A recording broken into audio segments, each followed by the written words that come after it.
கணவன் மனைவிக்குள்ள சிக்கல் வராமல் இருக்கிறதுக்கு அதில் சில வழிகளை சொல்லி கொடுத்துருக்குறாங்க. அதெல்லாம் என்னென்ன அப்படிங்கிறத இப்போ பார்க்கலாமா? குடும்பம்னு இருந்தால் கோபம் வரதான் செய்யும். அது வந்துட்டு போகட்டும், பரவாயில்ல. ஆனால் அந்த கோபம் ஒரே நேரத்தில் ரெண்டு பேருக்கும் வந்துடாமல் பார்த்துக்கணும். ஒரு சமயத்தில் யாராவது ஒருத்தர் தான் கோபப்படணும், அடுத்தவங்க அமைதியாக இருக்கணும். அதுக்கப்புறம் இவர் அமைதியான உடனே அவங்க ஆரம்பிச்சுக்கலாம். கோபமாக ஏதாவது சொன்னால் உடனே கோபமாக பதில் சொல்லக்கூடாது. கொஞ்சம் பொறுத்து கோபம் தீர்ந்த உடனே அந்த பதிலை சொல்லலாம். அப்போ பதில் கோபமாக இருந்தால் கூட அது அவ்வளோ பெருசாக தெரியாது. அற்ப விஷயத்துக்கெல்லாம் காய்ச்சி மூச்சுன்னு கத்திட்டு இருக்கக்கூடாது. உங்கள் ரெண்டு பேருக்குள்ள ஒரு தர்க்கம் ஆரம்பமாயிட்டுதுன்னு வச்சுக்கோங்க. கடுமையாக ரெண்டு பேரும் விவாதம் பண்ணுறீங்க. உங்களில் ஒருத்தர் இதில் ஜெயிக்கணும்னா அது நீங்களாக இருக்க வேணாம், அடுத்தவங்க ஜெயிக்கிறதுக்கு நீங்கள் துணையாக இருங்களேன். அப்படின்னா நீங்கள் கொஞ்சம் விட்டு கொடுக்கணும், அவ்வளவுதான். ஏதாவது குத்தம் சொல்லணுமா, செஞ்ச தப்பை சுட்டி காட்டணுமா, விமர்சனம் பண்ணணுமா, பண்ணுங்க, வேணான்னு சொல்லலை. ஆனால் சொன்னதை அப்படி சொல்கிறத கொஞ்சம் அன்பாக இதமாக சொல்லுங்க. எப்போ நடந்த தவறுகளை எல்லாம் இப்போ போய் மறுபடியும் ஞாபகப்படுத்திட்டு இருக்க வேண்டாம். நான் அப்போவே சொன்னேன் இந்த புடவை வேணாம்னு, நீங்கள் தான் கேட்கல, இப்போ பாருங்கள் கிழிஞ்சு போச்சு இப்படின்னு கத்துனாங்க ஒரு அம்மா. எப்போ சொன்னீங்கன்னு கேட்டால் ஒரு 10 வருஷத்துக்கு முன்னாடி தீபாவளி சமயத்தில் அப்படிங்கிறாங்க. அது என்ன இன்னும் அப்படியே புதுசாகவே இருக்கும்? உங்களுக்கு அவர் தான் பெருசு, அவருக்கு நீங்கள் தான் பெருசு. அதை விட இந்த உலகத்தில் வேறு எதுவும் முக்கியம் இல்லைன்னு நினைக்கணும். நீ தான் என்னுடைய உலகம்னு எத்தனை தடவை சொல்லியிருப்பீங்க? அதெல்லாம் வெறும் வசனமாக போயிடக்கூடாது. ஏதாவது ஒரு பிரச்சனையை பற்றி கடுமையாக விவாதம் பண்ணிக்கிட்டு இருக்கீங்க, அதை அப்படியே பாதியில் விட்டுட்டு படுக்கைக்கு போயிடக்கூடாது. சொச்சத்தை நாளைக்கு பேசிக்கலாம்னு. அப்படி போனால் தூக்கம் வராது. பிரச்சனையை ஒரு முடிவு பண்ணிக்கிட்டு அதுக்கப்புறமா தூங்க போகணும். ஒரு நாளில் ஒரு தடவையாவது உங்கள் ஜோடியை பாராட்டி நல்ல விதமாக கனிவாக ஒரு வார்த்தை சொல்லணும் அப்படின்னு தீர்மானம் பண்ணிங்க. ஏதாவது தப்பு பண்ணிவிட்டீங்கன்னா பரவாயில்ல, அதை ஒத்துக்கிறதுக்கும் மன்னிப்பு கேட்கறதுக்கும் தயாராக இருக்கணும். அது ஒன்றும் கேவலம் கிடையாது. வீட்டுக்குள்ளே தானே கேட்க போகிறீங்க, வெளியில் யாருக்கு தெரிய போகுதோ? எப்படியோ உங்களுக்குள்ள ஒரு சமரசம் ஆனால் சரிதான். ஒரு தகராறுன்னு எடுத்துக்கிட்டா குறைஞ்சபட்சம் அதுக்கு 2 பேர் தேவை. தனியாகவே உட்காந்துக்கிட்டு நான் இப்போ தகராறு பண்ணிகிட்டு இருக்கிறேன் அப்படின்னு யாரும் சொல்ல முடியாது. 2 பேர் தகராறு பண்ணுறாங்கன்னா பொதுவாக அந்த 2 பேரில் யார் அதிகமாக பேசுகிறாங்களோ அவங்க பேரில் தான் தப்பு இருக்கும். அதை மனசில் வச்சுக்கணும். இதெல்லாம் தான் அந்த புத்தகத்தில் போட்டிருக்கிற வழிமுறைகள். இவ்வளவும் சரியாக வரலைன்னா அப்புறமா சொல்லுங்கள், வேறு புத்தகம் ஏதாவது இருக்கான்னு தேடுவோம். இந்த உலகத்தில் எவ்வளவோ உயிரினங்கள் இருக்குது. ஒவ்வொன்றும் ஒவ்வொரு விதமாக சண்டை போடுது. இப்போ 2 மாடு சண்டை போட்டுக்குதுன்னு வச்சுக்கோங்க. என்ன பண்ணும்? 2 முட்டிக்கும். அதுக்கு சண்டை போடுறதுக்கு ஆயுதமாக உபயோகப்படுறது அதோட கொம்பு. 2 சேவல் சண்டை போட்டுக்குதுன்னு வச்சுக்கோங்க. அதுக்கு ஆயுதமாக உபயோகப்படுறது அதோட கால் நகம். காலால் தான் அது ஒன்றோட ஒன்று சண்டை போட்டுக்கும். ஆனால் 2 மனுஷன் சண்டை போட்டுக்கிறான்னு வச்சுக்கோங்க. இவன் இன்னதை தான் ஆயுதமாக உபயோகப்படுத்துவான்னு குறிப்பிட்டு சொல்ல முடியாது. கல்லை எடுப்பான், கத்தி எடுப்பான், துப்பாக்கி எடுப்பான், என்ன வேணாலும் பண்ணுவான். வாயால் திட்டுவான், கையால் அடிப்பான், காலால் உதைப்பான், சகலகலா வல்லவன். விலங்குகள்லாம் பொதுவாக வாயை சாப்பிட்றதுக்கு மட்டும்தான் உபயோகப்படுத்துது. ஆனால் இவனுக்கு சாப்பிட்றதுக்கும் அதுதான், சாப்பிட்டு விட்டு திட்டுறதுக்கும் அதுதான். ஆனால் ஒரு விஷயத்தில் மட்டும் கெட்டிக்கிறேன். அதாவது நாம் சண்டை போட்டுக்கிட்டாலும் பரவாயில்லை, கோழிகள் சண்டை போடாமல் இருக்கணும் அப்படின்னு ஆசைப்படுறான். எதுக்காக? கோழிகள் சண்டை போடாமல் இருந்தால் நிறைய முட்டைகள் போடுமா, அதுக்காக தான் இந்த அக்கறை. கோழி பண்ணை வச்சிருக்கிறவங்களுக்கு இது ஒரு பெரிய பிரச்சனை. அதாவது பண்ணையில் இருக்கிற கோழிகளுக்குள்ளே அடிக்கடி சண்டை வந்துடும். அதனால் முட்டை உற்பத்தி குறைஞ்சிரும். சரி, இதுக்கு என்ன பண்ணுறது? பண்ணையில் போய் உட்காந்துக்கிட்டு தினமும் பஞ்சாயத்து பேசிகிட்டு இருக்க முடியுமா? அமெரிக்காவில் கோழி பண்ணை வச்சிருக்கிற ஒருத்தர் இதை பற்றி யோசனை பண்ணி பார்த்தாராம். ஒரு வழியையும் கண்டுபிடிச்சிருக்கார். கோழிக்கெல்லாம் மூக்கு கண்ணாடி மாட்டி விட்டுட்டோம்னா அது சண்டை போடுற குணம் குறைஞ்சிரும், முட்டை அதிகமாகிடும். அந்த கண்ணாடியில் உள்ள லென்ஸு சிவப்பு நிறத்தில் இருக்கணும், அவ்வளவுதான் அப்படின்னு அவர் கண்டுபிடிச்சாராம். இது ஏற்கனவே நடைமுறையில் கண்டுபிடிக்கப்பட்ட ஒரு விஷயம். ஆனால் எல்லா கோழிக்கும் சிவப்பு மூக்கு கண்ணாடி எப்படி மாட்டி விடுறது? அப்படியே மாட்டி விட்டாலும் அது நழுவாமல் இருக்கணுமே. இப்போ நாமெல்லாம் நடு விரலால் மூக்கு கண்ணாடி நடுவில் தொட்டு அப்படி ஸ்டைலாக சரி பண்ணிக்கிறோம். அது மாதிரி கோழி எப்படி சரி பண்ணிக்கும்? இதுதான் பிரச்சனை. இதுக்கு அவர் என்ன வழி கண்டுபிடிச்சாருன்னா, கோழிக்கெல்லாம் மூக்கு கண்ணாடிக்கு பதிலாக விழியொட்டு வில்லைகள், கான்டாக்ட் லென்ஸ், அதை பொருத்தி விட்டா என்ன அப்படின்னு யோசனை பண்ணார். அதே மாதிரி பண்ணார். அதே மாதிரி செஞ்சு பார்த்தார், வெற்றி. அதுக்கப்புறம் கோழியெல்லாம் சண்டை போட்டுக்கலையாம், சமாதான பிரியர்கள் ஆகிட்டு தான். கோழிகளுக்கு இயல்பாகவே சண்டை போடுற குணம் உண்டு. ஆனால் அதோட கண்ணுக்கு பார்க்குற பொருள்லாம் ரோஜா நிறத்துலையோ அல்லது இன்னும் சொல்ல போனால் அழுத்தமான சிவப்பு நிறத்துலையோ தெரிஞ்சதுன்னா சண்டை போடுற குணம் குறைஞ்சிருதான். அந்த சமயத்தில் அது அதிகமாகவும் முட்டையிட ஆரம்பிச்சுடுதான். அதே நேரத்தில் இறை எடுக்கிறத கூட குறைச்சிக்குதான். இது ஏன் இப்படி பண்ணுதுங்கிறது விஞ்ஞானிகளுக்கு இன்னமும் புரியலையா. எப்படியோ அமெரிக்க கோழிகள்லாம் கான்டாக்ட் லென்ஸ் பொருத்திக்க ஆரம்பிச்சாச்சு. கோழி கழுத்தை பிடிச்சிக்கிட்டு ஒரு சில வினாடிகளில் அதை பொருத்தி போடுறாங்களாம். கோழியோட ஆயுள் பூரா அது அப்படியே இருக்குமா. பண்ணையில் முட்டை உற்பத்தி குறைஞ்சா இது மாதிரி விஞ்ஞானபூர்வமாக பரிகாரம் தேடுறது தான் நல்லது. நமக்கு வேண்டியப்பட்ட ஒருத்தர் அவர் ஒரு கோழி பண்ணை வச்சிருந்தார். அந்த பண்ணையில் பாதி கோழி திடீர்னு செத்து போச்சு. உடனே ஒரு கால்நடை மருத்துவர்கிட்ட போக வேண்டியது தானே. அங்கே போகல. உள்ளூரில் மந்திரம் பண்ணிக்கிட்டு இருந்த ஒரு சாமியார்கிட்ட போனார். அவர் காலில் விழுந்தார். சாமி, என் பண்ணையில் பாதி கோழி செத்து போட்டுதுன்னார். சாமியார் யோசனை பண்ணார். சரி, பண்ணையில் வாசப்படி கிழக்கு பக்கமாக வச்சிருக்கியா மேற்கு பக்கமாக வச்சிருக்கியான்னு கேட்டார். கிழக்கு பக்கமாக இருக்குன்னார் அவர். அதுதான் தப்பு, மேற்கு பக்கமாக அதை மாற்று சரியாக போடும்னாராம். அதே போல் இவர் போய் மாற்றிவிட்டார். அப்பவும் பாதி செத்து போச்சு. மறுபடியும் சொன்னார், சாமி மறுபடியும் பாதி கோழி செத்து போட்டுதேன்னார். சரி, கூரை எப்படி போட்டிருக்க, ஓடு போட்டிருக்கியா இல்லை கீத்து போட்டிருக்கியான்னார். ஓடு போட்டிருக்கேன்னாராம் அவர். அதுதான் தப்பு, கீத்து போட்டுரு சரியாக போடும்னாராம். சரின்னு போய் அதையும் மாற்றி பார்த்தார். மறுபடியும் போயிட்டுது, கோழி செத்து போச்சு. வந்தார். மறுபடியும் பாதி செத்து போச்சு சாமின்னு வந்தார். இவரும் யோசனையை மாற்றி மாற்றி சொல்லிகிட்டே இருக்கிறார். இப்படி அவரும் மாற்றி மாற்றி பார்த்தார். 6வது தடவையாக அவரை தேடிட்டு வந்தார்.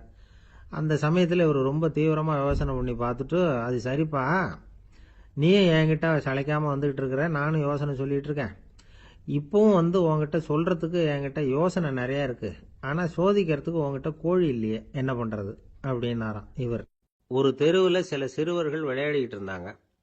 ஏதோ ஒரு உயரமான கல்லை நடுத்தெருவில் வச்சு அதை சுற்றி சுற்றி ஓடி வந்துக்கிட்டு இருக்கிறாங்க. அது என்ன விளையாட்டோ அவங்களுக்கு தான் தெரியும். கொஞ்ச நேரம் அப்படி விளையாடிக்கிட்டு இருந்தவங்க விளையாடி முடிச்சதும் அந்த கல்லை நடுத்தெருவில் அப்படியே விட்டுட்டு அவங்கவுங்க வீட்டுக்கு ஓடி போட்டாங்க. அதுக்கப்புறம் அந்த வழியாக 2 பெண்கள் பேசிக்கிட்டே வந்தாங்க. பேச்சு சுவாரஸ்யத்தில் நடுத்தெருவில் இருந்த அந்த கல்லை கவனிக்கல. காலில் இடிச்சுட்டுது, லேசாக ரத்தம் வந்துட்டுது. வலி தாங்கலை. காலில் இடிச்சுக்கிட்ட பொண்ணு திட்ட ஆரம்பிச்சுட்டுது. வர வர ஊர் உலகம் ரொம்ப கெட்டு போச்சு, யாருக்கும் பொறுப்பே கிடையாது பாரு, இப்படி நடுத்தருவில் பொறுப்பு இல்லாமல் இப்படி கல்லை போட்டு வச்சிருக்கிறாங்களே, இது நியாயமா அப்படின்னு சொல்லி இந்த சமூகத்தை கடுமையாக விமர்சனம் பண்ணிக்கிட்டு அவங்க போயிட்டாங்க. கொஞ்ச நேரம் கழித்து ஒரு வாலிபன் அந்த வழியாக வந்தான். அந்த கல்லை பார்த்தான், நின்னான். ஒரு நிமிஷம் யோசனை பண்ணான். என்ன பண்ணலாம்னு பார்த்தான். தன்னுடைய வீரத்தையும் பலத்தையும் காட்டணும்னு நினைச்சான். பின்னாடி போனான். அப்புறம் வேகமாக ஓடி ஒரு சின்ன ஹை ஜம்ப் அப்படியே துள்ளி குதிச்சான். துள்ளி குதிச்சு தாண்டி அந்த பக்கமாக போய் விழுந்தான். அப்படியே விசில் அடிச்சுக்கிட்டு அவன் பாட்டுக்கு நடந்து போகிறான். அடுத்தபடியாக ஒரு காதல் ஜோடி அந்த வழியாக வந்தது. நடுத்தெருவில் கண்ணில் பட்டது. அவங்க 2 பேரும் ரொம்ப நெருக்கமாக சேர்ந்து வந்துக்கிட்டு இருக்கிறாங்க. நடுவில் கல் இருக்கிறதுனால கொஞ்ச நேரம் 2 பேரும் விலகி மறுபடியும் இந்த பக்கம் சேர்ந்து போகணும். கொஞ்ச நேரம் நாம் பிரிய வேண்டி இருக்குதே அப்படின்னு வருத்தத்தோட முணுமுணுத்துக்கிட்டே இந்த பக்கம் வந்தாங்க. அதுக்கப்புறம் வழக்கம் போல சேர்ந்து அவங்க பாட்டுக்கு எதிர்காலத்தை பற்றி கற்பனை பண்ணிக்கிட்டே போயிட்டாங்க. கடைசியாக அந்த வழியாக பார்வை இல்லாத ஒருத்தர் வந்துக்கிட்டு இருக்கார். அவர் கையில் வழக்கமாக வச்சிருக்கிற அந்த ஊன்றுகோல், கையில் இருக்கிற அந்த ஊன்றுகோலால் தனக்கு முன்னாடி அப்படியும் இப்படியும் அப்படியே தட்டிக்கிட்டு பார்த்துக்கிட்டே அவர் மெதுவாக நடந்து வந்துக்கிட்டு இருக்கிறார். வழியில் இருக்கிற அந்த கல் தட்டுப்பட்டுது. உடனே நடுத்தெருவில் ஒரு கல் இருக்குங்கிறத அவர் புரிஞ்சுக்கிட்டார். உடனே குனிஞ்சார். அந்த கல்லை தடவி பார்த்து எடுத்தார். தெரு ஓரமாக கொண்டுட்டு போய் போட்டார். அதுக்கப்புறம் அவர் பாட்டுக்கு அவர் வழியில் நடந்து போனார். இப்போ இதில் பல பேர் வந்தாங்க போனாங்க. இவங்களில் பார்வை உள்ளவங்க யார், பார்வை இல்லாதவங்க யார்? இப்படி ஒரு கேள்வி கேட்டால் என்ன பதில் சொல்ல முடியும்? கொஞ்சம் யோசிச்சு பார்த்தா இன்னைக்கு பல பேர் இப்படி தான் இருந்துகிட்டு இருக்கிறோம். ஒரு ஆள் பார்க்கறதுக்கு பெரிய மனுஷன் மாதிரி இருக்கார். ஒரு தெரு வழியாக நடந்து வந்துக்கிட்டு இருந்தார். இருட்டு நேரம். வழியில் ஒரு பெரிய கல் கிடந்தது, கருங்கல். பார்த்தார். கொஞ்ச நேரம் யோசிச்சார். போய் தூக்கி பார்த்தா ரொம்ப கனமாக இருந்தது. இன்னொரு ஆள் சேர்ந்தாதான் தூக்க முடியும். இவர் உடனே ரோட்டு ஓரமாக போய் ஒரு மரத்தடியில் உட்காந்துக்கிட்டார். 2 பக்கமும் பார்த்துக்கிட்டே இருக்கார், யாராவது வர்றாங்களான்னு. கொஞ்ச நேரத்தில் ஒருத்தர் வந்தார். இவருக்கு தெரிஞ்சவர். என்னங்க இந்த நேரத்தில் இங்கே உட்காந்துருக்குறீங்கன்னு கேட்டார் அவர். அதோ அந்த கருங்கல் அப்படின்னு சுட்டி காட்டினார். ஓ, அதை தூக்கி ஓரமாக போடணுமா? வாங்க 2 பேரும் தூக்கலான்னார் வந்தவர். நான் அதுக்காக உட்காந்துருக்கலேன்னார் இவர். பின்ன வேற எதுக்காகன்னார் அவர். ஒரு மனுஷன் கருங்கல்லில் காலை இடிச்சுக்கிட்டான்னா எப்படி துள்ளுவான்னு பார்க்கணுங்கிறது எனக்கு ரொம்ப நாளாக ஒரு ஆசை. அதுக்காக தான் உட்காந்துருக்கிறேன் அப்படின்னாராம். ஒருத்தர் ரொம்ப அவசரமாக போய்கிட்டு இருந்தார். எங்கே சார் போகிறீங்கன்னு கேட்டோம். எனக்கு வேண்டியப்பட்ட ஒருத்தருக்கு குழந்தை பிறந்திருக்கிறதாக செய்தி வந்திருக்கு, அதுதான் ஆஸ்பத்திரிக்கு போயிட்டுருக்கேன், பார்த்துட்டு வரலாம்னு அப்படின்னார். அப்படின்னா கொஞ்சம் இப்படி உட்காருங்க அப்படின்னோம். சில விவரம்லாம் சொல்கிறேன் கேட்டுக்கிட்டு போங்க அப்படின்னோம். உட்காந்தார். அப்புறம் சொல்ல ஆரம்பித்தோம். புதுசாக பிறந்திருக்கிற ஒரு குழந்தைய பார்க்க போகிறதுன்னா அது சாதாரண விஷயம் இல்லை. அதில் ரொம்பவும் கவனமாக நடந்துக்கணும். புது குழந்தைக்கு நோய் சுலபமாக தொற்றும். முக்கியமாக காற்று மூலமாக பரவுகிற நோய்கள் சுலபமாக வந்துடும். அதனால் நமக்கு உடம்பு சரியில்லைன்னா குழந்தைய விட்டு கொஞ்சம் தள்ளியே இருக்கிறது தான் நல்லது. பெரியவங்களை பொறுத்த வரைக்கும் சாதாரணமாக உள்ள ஒரு கிருமி கூட குழந்தைய பொறுத்த வரைக்கும் ரொம்ப மோசமான ஒரு கிருமியாக இருக்கும். சில வெளிநாடுகளில் எப்படி தெரியுமா, பிறந்த குழந்தை தூங்கிக்கிட்டு இருக்கிற ஒரு ரூமுக்கு போகணும்னா போகிறவங்க முகமூடி போட்டுக்கணும், காலணிகளை மாற்றிக்கணும், அவ்வளவு சுத்தமாக உள்ளே போய் பார்த்துட்டு வரணும். பொதுவாக சில ஆஸ்பத்திரிகளில் பார்த்தீங்கன்னா பார்வையாளர்கள் நேரத்தில் விசிட்டிங் ஹவர்ஸ் தாயை விட்டு குழந்தைய தனியாக பிரித்து வச்சுருவாங்க. எதுக்குன்னு நினைக்கிறீங்க? அந்த நேரம் பல பேர் வருவாங்க போவாங்க. அவங்க கை கால் சுத்தமாக இருக்காது. சுத்தம் இல்லாத கைகள் மூலமாக கிருமிகள் பரவும். சுத்தம் இல்லாத கைன்னா மண்ணு தூசி படிஞ்சிருக்கிற கை மட்டும் தான் அர்த்தம் இல்லை. சாலையில் கையை வீசிக்கிட்டு நடந்து வர்றீங்க, குழந்தைய பொறுத்த வரைக்கும் அது கூட சுத்தம் இல்லாத கை தான். தாயை தவிர மற்றவங்க குழந்தைய தூக்காமல் பார்த்துக்கிறது நல்லது. தாய் கூட அளவோட கொஞ்சிறதோடு நிறுத்திக்கணும். புதுசாக ஒரு குழந்தைய பெற்றிருக்கிற பொண்ணுக்கிட்ட மற்ற தாய்மார்கள் ஏதாவது சொல்லிக்கிட்டே இருப்பாங்க. குழந்தைய அப்படி வளர்க்கணும் இப்படி வளர்க்கணும் அப்படின்னு ஏதாவது அட்வைஸ் பண்ணிக்கிட்டே இருப்பாங்க. இப்படி ஓவராக அறிவுரை பண்ணுறது அந்த பொண்ணை குழப்பி விட்டுரும். அதனால் அப்படிலாம் பண்ணக்கூடாது. அந்த பெண்ணே ஏதாவது கேட்டால் கூட டாக்டர் சொல்ல வேண்டிய விவரங்களை எல்லாம் நாமே சொல்லிகிட்டு இருக்கக்கூடாது. புதுசாக பிறந்திருக்கிற குழந்தைய மட்டும்தான் இப்படி பார்க்கணும்னு இல்லை.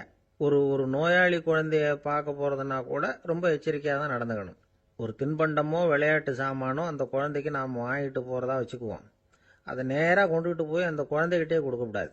அதோட அப்பா அம்மா கிட்ட ரகசியமாக கொடுக்கலாம். அவங்க முடிவு பண்ணட்டும் குழந்தைகிட்ட அதை கொடுக்கலாமா வேண்டாமாங்கிறத. அவங்களுக்கு தான் தெரியும் அதோட மனசும் உடம்பும். உங்கள் அக்கறையை காட்டுறதா நினச்சிக்கிட்டு குழந்தை வாயில் எதையும் கொண்டுட்டு போய் போடாதீங்க. போகிறப்போ உங்கள் வீட்டு குழந்தையும் அழைச்சிட்டு போகாதீங்க. இது நோயை வாங்கிட்டு வந்துடும், அல்லது புதுசாக ஒரு நோயை அதுக்கிட்ட கொடுத்துட்டு வந்துடும். என்னதான் உங்களுக்கு பழக்கமான குழந்தையா இருந்தால் கூட அதுக்கு விருப்பம் இல்லைன்னா பேசக்கூடாது. அங்கே போய் அவங்க பள்ளிக்கூடத்தை ஞாபகப்படுத்திகிட்டு இருக்கக்கூடாது. நோயில் இருக்கிறப்ப ஸ்கூலை பற்றி பேச அது விரும்பாது. ஆஸ்பத்திரியை விட்டு வெளியில் புறப்படுறப்போ குழந்தைகிட்ட சொல்லணும்னு அவசியம் இல்லை. அதோட அப்பா அம்மா கிட்ட சொல்லிவிட்டு புறப்பட்டா போதும். குழந்தை கோபிச்சிக்காது. சமூக சம்பிரதாயத்தை பற்றி அது கவலைப்படுறதில்லை. இப்படி எல்லா விவரமும் நம்ம எதிரில் உட்காந்துருந்தவங்க கிட்ட சொல்லி முடித்தோம். ரொம்ப நன்றி சார் அப்படின்னு சொல்லிவிட்டு அவர் புறப்பட்டார். குழந்தைங்க கொஞ்சம் வளர்கிற வரைக்கும் தான் நாம் எச்சரிக்கையாக இருக்கணும்னு இல்லை, வளர்ந்த பிறகு இன்னும் எச்சரிக்கையாக இருக்கணும். ஒரு பையன் பள்ளிக்கூடத்துலேருந்து திரும்பி வீட்டுக்கு வந்தான். முகம் பூரா நகத்தால் கீறி இருந்தது. அப்பா பார்த்து பயந்துட்டார். யாருடா உன்னை இப்படி பண்ணது அப்படின்னார். என் கூட படிக்கிற இன்னொரு பையன்னா. நாளைக்கு உன் கூட பள்ளிக்கூடத்துக்கு வர்றேன், நீ எனக்கு அவனை அடையாளம் காட்ட முடியுமான்னார். அது ரொம்ப சுலபம் நான் பையன். எப்படின்னார் அப்பா. அவன் காதில் ஒன்று கையோடு எடுத்துகிட்டு வந்திருக்கிறேன், இதோ என் பையில தான் வச்சுருக்கேன் அப்படிங்கிறான் அந்த பையன். ஒருத்தர் இருக்கார், நல்ல உத்தியோகத்தில் தான் இருக்கிறார். ஆனால் எப்போ பார்த்தாலும் முகத்தை வெறுப்பாக வச்சுருப்பார். அப்படியே வருவார் போவார். ஏன் சார் இப்படி இருக்கிறீங்க அப்படின்னு விசாரித்தோம். ஏன்டா இந்த வேலைக்கு வந்தோம்னு இருக்கு சார் அப்படின்னார். உங்கள் வேலை உங்களுக்கு பிடிக்கலையா அப்படின்னு கேட்டோம். இல்லைன்னார். இப்படிப்பட்டவங்க வெற்றிகரமான வாழ்க்கை வாழ முடியாது. இது நிபுணர்கள் கருத்து. வேலையை நேசிக்க தெரிந்தவர்கள் வெற்றி பெறுவார்கள் அப்படிங்கிறாங்க அவங்க. எந்த துறையாக இருந்தாலும் சரி, அந்த துறையில் வெற்றிகரமாக இருக்கிறவங்கள விசாரித்து பாருங்கள். எனக்கு என்னுடைய வேலை ரொம்ப பிடிக்கும் அப்படின்னு சொல்கிறவங்களாக தான் இருப்பாங்க. அப்படி இருந்தால் தான் அது வெற்றிகரமாக இருக்க முடியுது அவங்களால. ஒருத்தனுக்கு பிடித்தமான பொழுதுபோக்கே அவனுடைய தொழிலாக இருந்துட்டுதுன்னா அவனை மாதிரி கொடுத்து வச்சவன் வேற யாரும் இல்லை அப்படிங்கிறார் பெர்னாட் ஷா. ஒரு தடவை மன்னர் ஹுமாயூன் உயிரை தண்ணீர் முண்டு ஊற்றுகிற தொழிலாளி ஒருத்தர் காப்பாற்றினாராம் அந்த ஹுமாயூன் உயிரை. உடனே மன்னர் கேட்டிருக்கார், உனக்கு என்ன வேணும்னாலும் கேளு தரேன், உயர் பதவி வேணுமா அப்படின்னு கேட்டாராம். மன்னா, மக்களின் தாகம் தீர்க்கக்கூடிய இந்த பணியை விட உயர்ந்தது உண்டா அப்படின்னாராம் அந்த தொழிலாளி. அவரால் அவருடைய வேலையை நேசிக்க முடிஞ்சுது, அதனால் மகிழ்ச்சியாக இருக்க முடிஞ்சுது. நாமெல்லாம் அப்படி இல்லை. வேலை கிடைக்கிற வரைக்கும் கிடைச்சா போதும் அப்படின்னு இருக்கோம். கிடைச்சதுக்கப்புறம் ஏன்டா இந்த வேலைக்கு வந்தோம்னு ரொம்பவும் அழுத்துக்குவோம். சரி, நாம் இருக்கிற இடத்துல நாம் வெற்றிகரமாக இருக்க வழி உண்டா அப்படின்னா உண்டுன்னு சொல்கிறாங்க. அதாவது மன இயல் நிபுணர்கள் இருக்கிறாங்க இல்லையா, அவங்க அதுக்கு முக்கியமாக 6 வழிகள் சொல்கிறாங்க. நீங்கள் ஒரு அலுவலகத்தில் வேலை பார்க்குறவரா அப்படின்னா இதை கேளுங்க. அதாவது உங்கள் மேலதிகாரி எதிர்பார்ப்புக்கு தகுந்த மாதிரி உங்கள் வேலை இருக்குதா? அப்படி இல்லைன்னா முதல்ல உங்கள் வேலையின் தரம் உயரணும். உங்களுக்கு மேலே கீழே வேலை பார்க்குற பணியாளர்கள்கிட்ட நல்ல விதமாக பழகுறீங்களா? அந்த உறவு முறையில் ஏதாவது குறை இருந்தால் அதை கண்டுபிடிச்சி சரி பண்ணுங்க. நம்பிக்கைக்கு உரியவர் அப்படின்னு நீங்கள் பேர் எடுக்கணும். நீங்கள் எடுக்கிற முடிவு நல்ல முடிவாக தான் இருக்கும் அப்படின்னு அடுத்தவங்க சொல்லணும். உங்கள் தோற்றத்துக்கு முக்கியத்துவம் கொடுங்க. இது மனம் உடல் ரெண்டும் சம்பந்தப்பட்டது. அதனால் மனசையும் ஆரோக்கியமாக வச்சுருக்கணும், உடம்பையும் ஆரோக்கியமாக வச்சுருக்கணும். உங்களுடைய நிர்வாகம் செயல்படுற விதத்தை நல்லா புரிஞ்சு வச்சுக்கணும். உங்களுடைய நிர்வாகம் இப்போ ஒரு காரியம் செய்யுதுன்னு வச்சுங்க, ஏன் அப்படி செய்யுது, எதுக்காக அப்படி செய்யுது, அதனுடைய குறிக்கோள் என்ன, அது நீடிக்கிறதுக்கு காரணம் என்ன, இதையெல்லாம் தெரிஞ்சுக்கணும். சிரிப்புக்கு வஞ்சகம் பண்ணக்கூடாது. நல்லா சிரிக்கணும், அப்போ தான் அது திரும்ப கிடைக்கும். கடந்த கால தோல்வியை பற்றி கவலைப்படக்கூடாது. முதலாளி விருப்பம் தெரிஞ்சு நடந்துக்கிறது நல்லது தான். அதுக்காக காக்கா பிடிக்கணுங்கிற அவசியம் இல்லை. உங்களுக்கு ஒரு பொறுப்பான வேலை கிடைக்குது, உடனே சத்தம் குழப்பம் அப்படின்னு சூழ்நிலையை இறுக்கமாக ஆக்கிடக்கூடாது. எந்த சூழலையும் இயல்பாக கையாளக்கூடியவர் அப்படிங்கிறத காட்டணும். இதெல்லாம் உங்கள் துறையில் நீங்கள் வெற்றி பெற நிபுணர்கள் சொல்கிற யோசனைகள். இவ்வளவு விவரமும் சொல்லிவிட்டு ஒருத்தரை பார்த்து கேட்டோம், இப்போ சொல்லுங்க, நீங்கள் செய்கிற வேலை உங்களுக்கு பிடிச்சிருக்குதா அப்படின்னோம். ரொம்ப ரொம்ப பிடிச்சிருக்குது அப்படின்னார். சரி, என்ன செஞ்சிட்டு இருக்கிறீங்க அப்படின்னு கேட்டோம். சும்மா தான் இருக்கிறேன் அப்படின்னார். அமெரிக்க ஜனாதிபதி ஆப்ரஹாம் லிங்கன் ஒரு நாள் தன்னோட கோச்சு வண்டியில் தலைநகரான வாஷிங்டனுக்கு போயிட்டு இருக்கிறார். கோச்சு வண்டி ஒரு சாலையில் போயிட்டு இருக்கு. அந்த சாலைக்கு ஒரு பக்கத்தில் பயங்கரமான சதுப்பு நிலம். சதுப்பு நிலம்னா அது புதைகுழி, புதை மணல்ங்கிறோம்ல, அது மாதிரி. அந்த சதுப்பு நிலத்தில் யாராவது மாட்டிக்கிட்டா அவ்வளவுதான், ஆளை கொஞ்சம் கொஞ்சமாக உள்ள அமுக்கிவிடும். தப்பிச்சு கரையிறது கஷ்டம். அப்படிப்பட்ட நிலம் அது. ஆப்ரஹாம் லிங்கன் ஏதோ ஒரு முக்கியமான அரசாங்க வேலையாக போயிட்டு திரும்பி வந்துக்கிட்டு இருக்கிறார். அதனால் அந்த சமயத்தில் அவர் விலை உசந்த ஆடைகளை அணிஞ்சிருக்கிறார். அப்படி அவர் அந்த கோச்சு வண்டியில் வந்துக்கிட்டு இருக்கிறாரு. அந்த சமயத்தில் ஒரு காட்சி அவர் கண்ணில் பட்டுட்டுது. என்ன தெரியுமா? ரோட்டுக்கு பக்கத்தில் இருந்த சதுப்பு நிலத்தில் ஒரு இளம் பன்றிக்குட்டி சிக்கிக்கிட்டு தவிச்சிக்கிட்டு இருக்குது. பரிதாபமாக கத்திக்கிட்டு இருக்குது. அதை பார்த்தார் லிங்கன். அவருக்கு என்ன மாதிரி ஆயிட்டுது. உடனே வண்டியை நிறுத்த சொன்னார். கீழே இறங்கினார். தன்னோட விலை உசந்த ஆடைகளை பற்றி லட்சியம் பண்ணவே இல்லை. தனக்கே ஆபத்து வரலாம்ங்கிறத பற்றியும் கவலைப்படலை. தான் ஒரு குடியரசுத் தலைவருங்கிறத பற்றியும் அவர் நினச்சி பார்க்கல. நேராக அந்த சதுப்பு நிலம் பக்கமாக போனார். அந்த சேத்துல இறங்கி பன்றிக்குட்டியை காப்பாற்றி கரைக்கு கொண்டுட்டு வந்து சேர்த்துட்டார். அதுக்கப்புறம் நிம்மதியாக கோச்சு வண்டியில் ஏறி வெள்ள மாளிகைக்கு வந்து சேர்ந்தார். ட்ரெஸ்ஸு உடம்பு பூரா சேறு சகதி. பார்க்குறவங்களுக்கெல்லாம் ஆச்சரியமாக போச்சு. அவங்களுக்கு ஒன்றும் புரியல. இவர் நேராக ட்ரெஸ்ஸு மாற்றிக்கிறதுக்காக போனார். கோச்சு வண்டி ஓட்டிகிட்டு வந்தவங்கிட்ட போய் எல்லாரும் கேட்டாங்க, என்ன ஆச்சு அப்படின்னு. அவர் வர்ற வழியில் நடந்த விவரத்தை சொன்னார். ஆப்ரஹாம் லிங்கனுடைய இந்த இறக்க குணத்தை எல்லாரும் பாராட்டினாங்களாம், புகழ்ந்தாங்களாம். ஆனால் இதுக்கு லிங்கன் என்ன பதில் சொன்னார் தெரியுமா? தயவு பண்ணி இந்த புகழ்ச்சியான பேச்சையெல்லாம் ஒதுக்குங்க, அதெல்லாம் வேணாம். அந்த சின்ன பிராணி சகதியில் மாட்டிக்கிட்டு துடிச்சிக்கிட்டு இருந்தது, அதை பார்த்தேன். உடனே என்னுடைய இதயத்தில் ஒரு முள்ளு தைச்சது மாதிரி ஒரு உணர்வு. அந்த முள்ளை பிடுங்கி எறிஞ்சேன், அவ்வளவுதான். உண்மையில் அந்த பிராணிக்கு நான் உதவினேங்கிறத விட எனக்கு ஏற்பட்ட இன்னலை போக்கிட்டேன் அப்படிங்கிறது தான் உண்மை. அதுதான் பொருத்தம். அப்படி இருக்கிறப்போ இதில் புகழறதுக்கு என்ன இருக்குது அப்படின்னாராம் ஆப்ரஹாம் லிங்கன். எவ்வளவு யதார்த்தமான வார்த்தைகள் பாருங்க. இந்த காலத்தில் நம்மளையும் பல பேர் அப்படி உண்டு. நீச்சல் தெரியாத ஒரு ஆள் தண்ணியில் இறங்கிட்டான். தண்ணி ஆழம்ங்கிறது அப்புறமா தான் தெரிஞ்சுது. தத்தளிக்க ஆரம்பிச்சுட்டான். வாழ்னு கத்துறான்.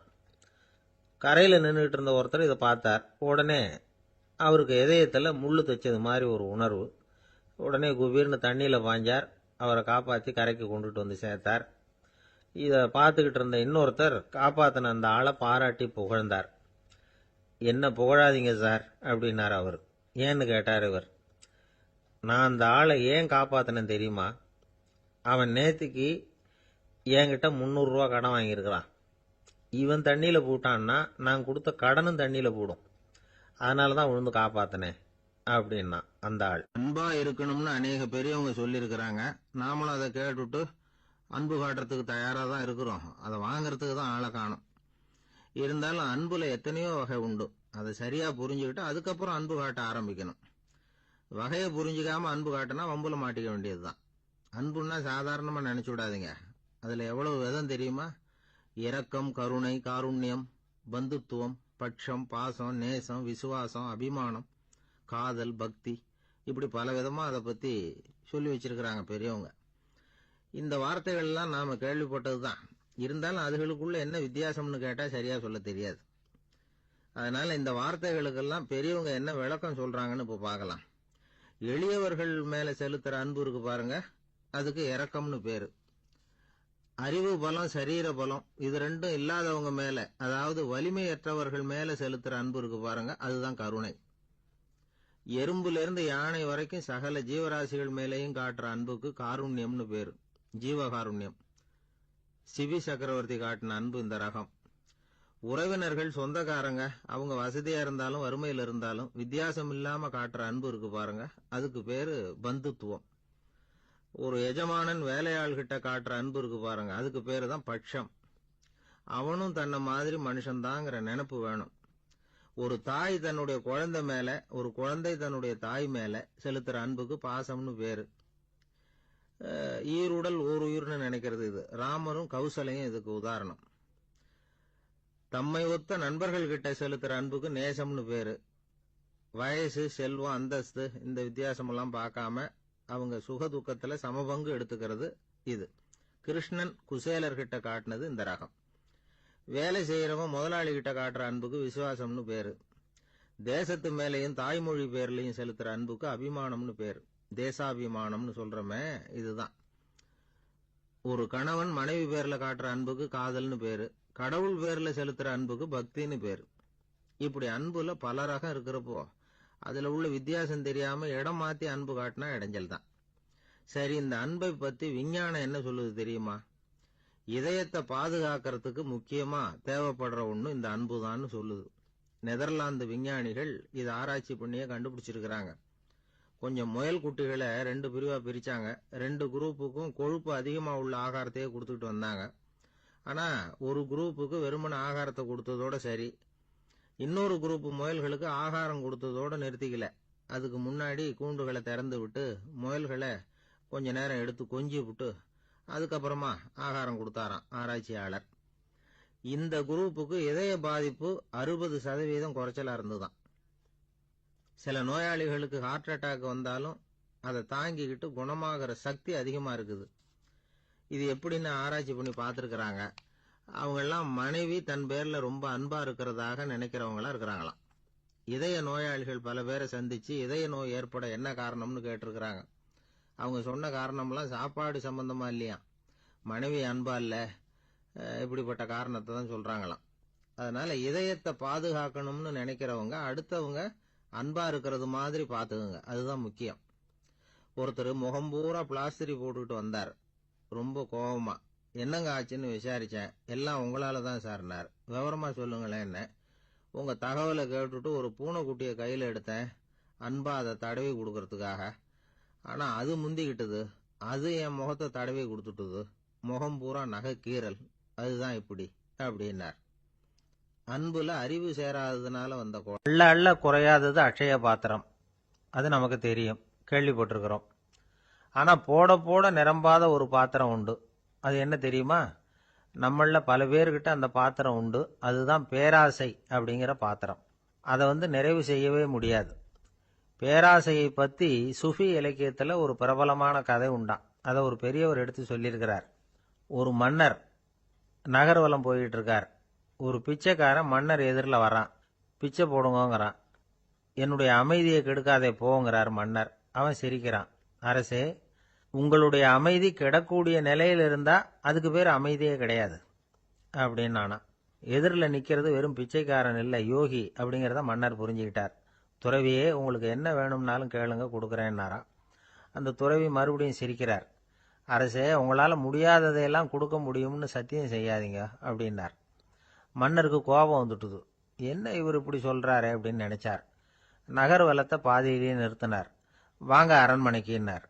துறவியை அழைச்சிக்கிட்டு அரண்மனைக்கு வந்துட்டார். துறவி தன்கிட்ட இருந்த பிச்சை பாத்திரத்தை நீட்டினார். இது நிறைய எனக்கு பொற்காசுகள் வேணும் அப்படின்னாராம். அவ்வளவுதானா, இது ஒரு பெரிய காரியமா அப்படின்னு கையை தட்டினாராம் மன்னர். ஒரு பெரிய தாம்பாளம் நிறைய பொற்காசுகள் வந்து சேர்ந்தது. அதை அள்ளி போட்டார். போட போட அந்த பிச்சை பாத்திரம் நிரம்பவே இல்லை. பொற்காசுகள் போட போட அவ்வளவையும் உள்ள வாங்கிக்கிட்டே இருக்குது. அரசாங்க கஜானாவே காலி ஆயிட்டுது. மூட்டை மூட்டையா பொற்காசுகளை கொட்டி பார்த்துட்டாங்க. அது முழுங்கிக்கிட்டே இருக்குது.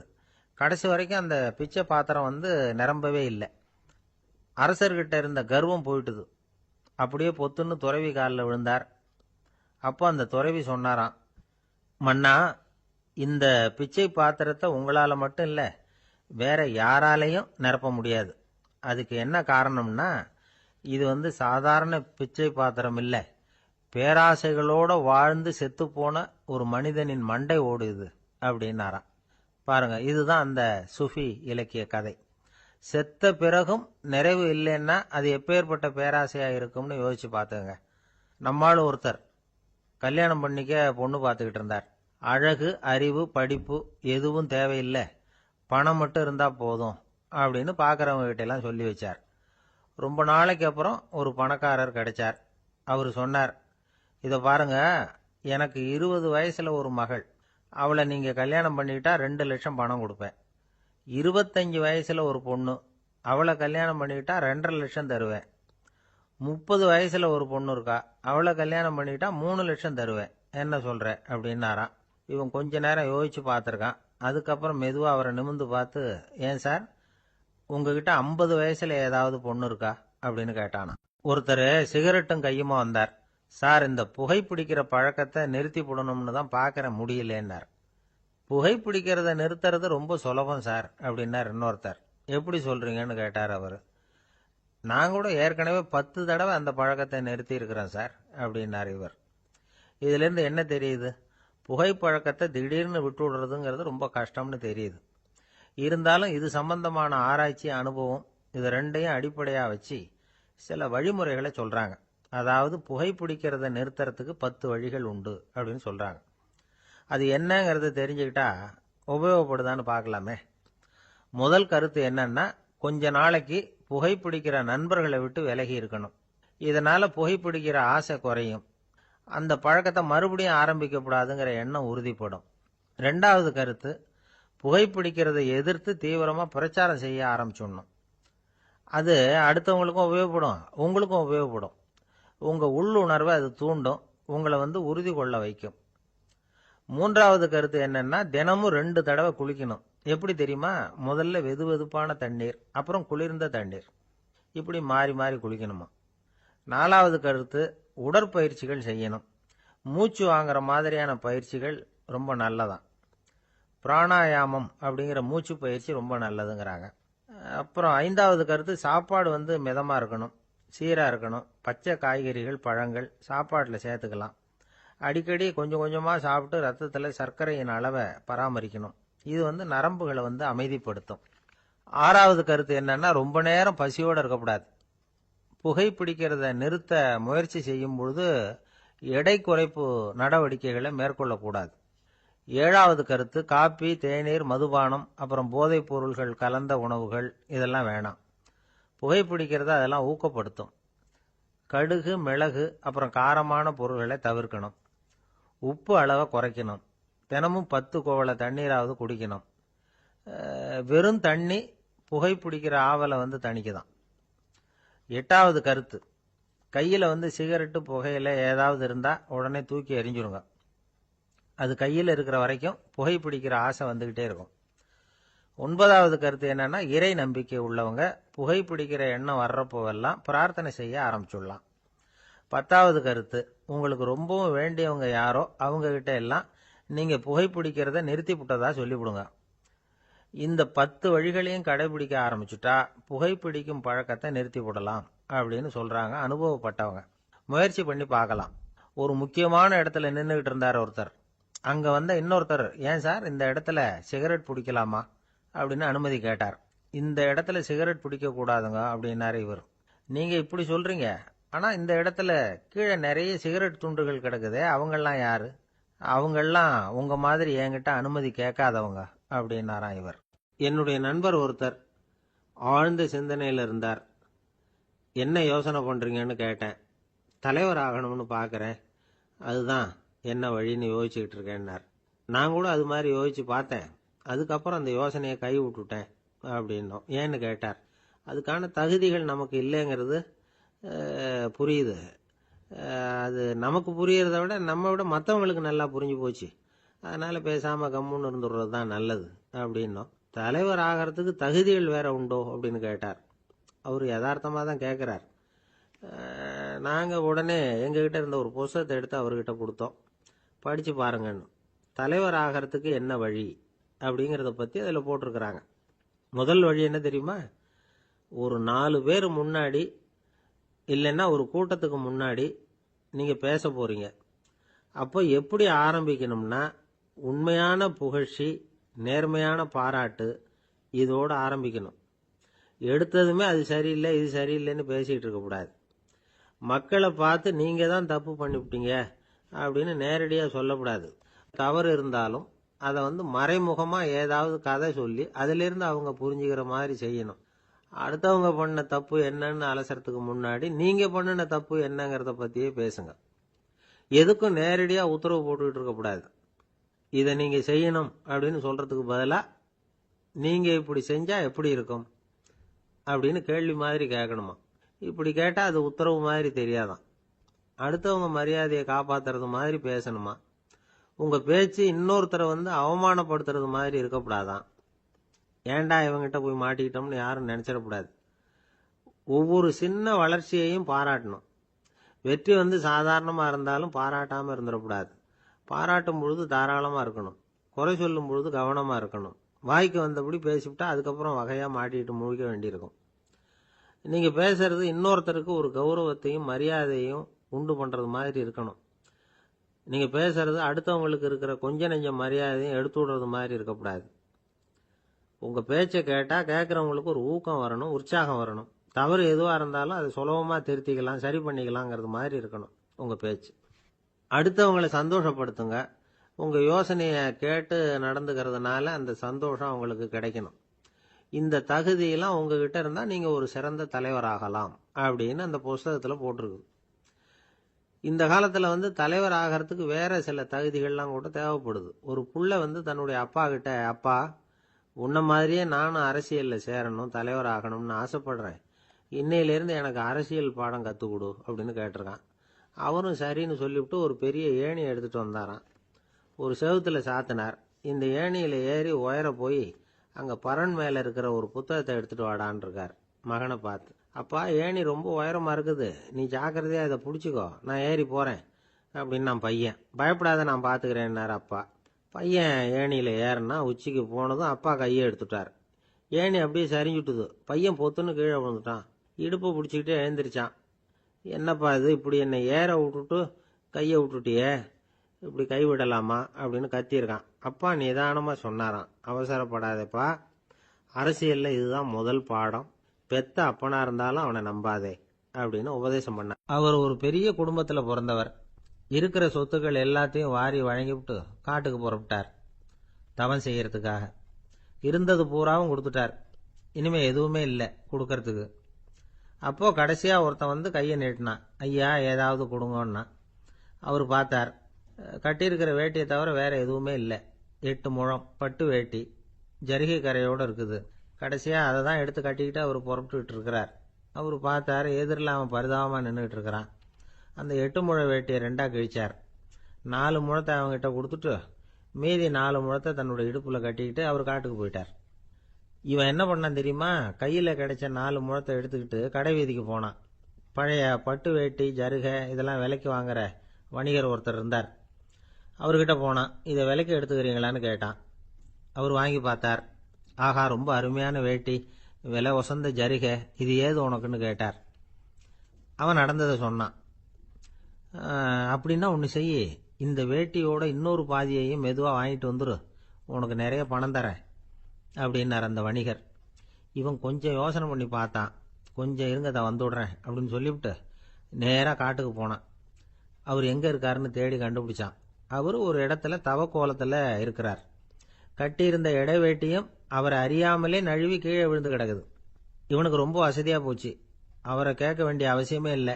மெதுவா சத்தம் போடாம அடிமேல அடி வச்சு நெருங்கினான். அவர் கண்ணை மூடிக்கிட்டு அவர் பாட்டு நின்றுட்டு இருக்கார். இவன் மெதுவா போய் கீழே கிடந்த அந்த துணியை எடுத்துக்கிட்டு சத்தம் போடாம திரும்பி நடந்தான். அப்படி கொஞ்ச தூரம் நடந்திருப்பான். அப்படி ஓட ஆரம்பிக்கிற சமயத்தில் அவன் காலில் கீழே கிடந்த முள்ளு ஒன்று நறுக்குன்னு தச்சு விட்டுது. வலி தாங்க முடியாம அம்மான்னு கத்திவிட்டான். இந்த சத்தத்தினால கண்ணை மூடி நின்றுகிட்டு இருந்த அவர் தவம் கலைஞ்சுது. மெதுவா கண்ணை திறந்து பார்க்கறார். தன் இடையில இருந்த வேட்டி அவன் கையில் இருக்கு. இப்போ அவர் நினைக்கிறாராம், இந்த வேட்டி மேல நான் வச்ச ஆசை அல்லவா அவனை திருடன் ஆக்கிவிட்டுது அப்படின்னு நினைச்சாராம். இது எப்பேற்பட்ட மனநிலைங்கிறத கொஞ்சம் யோசிச்சு பாருங்க. தான் ஒரு பொருள் மேல வைத்த பற்று இன்னொரு மனிதன் திருடனா ஆகிறதுக்கு காரணம் ஆயிட்டுதே அப்படின்னு நினைக்கிறார். அப்படி நினைச்ச அவர் யார் தெரியுமா? அவர் தான் மகாவீரர்.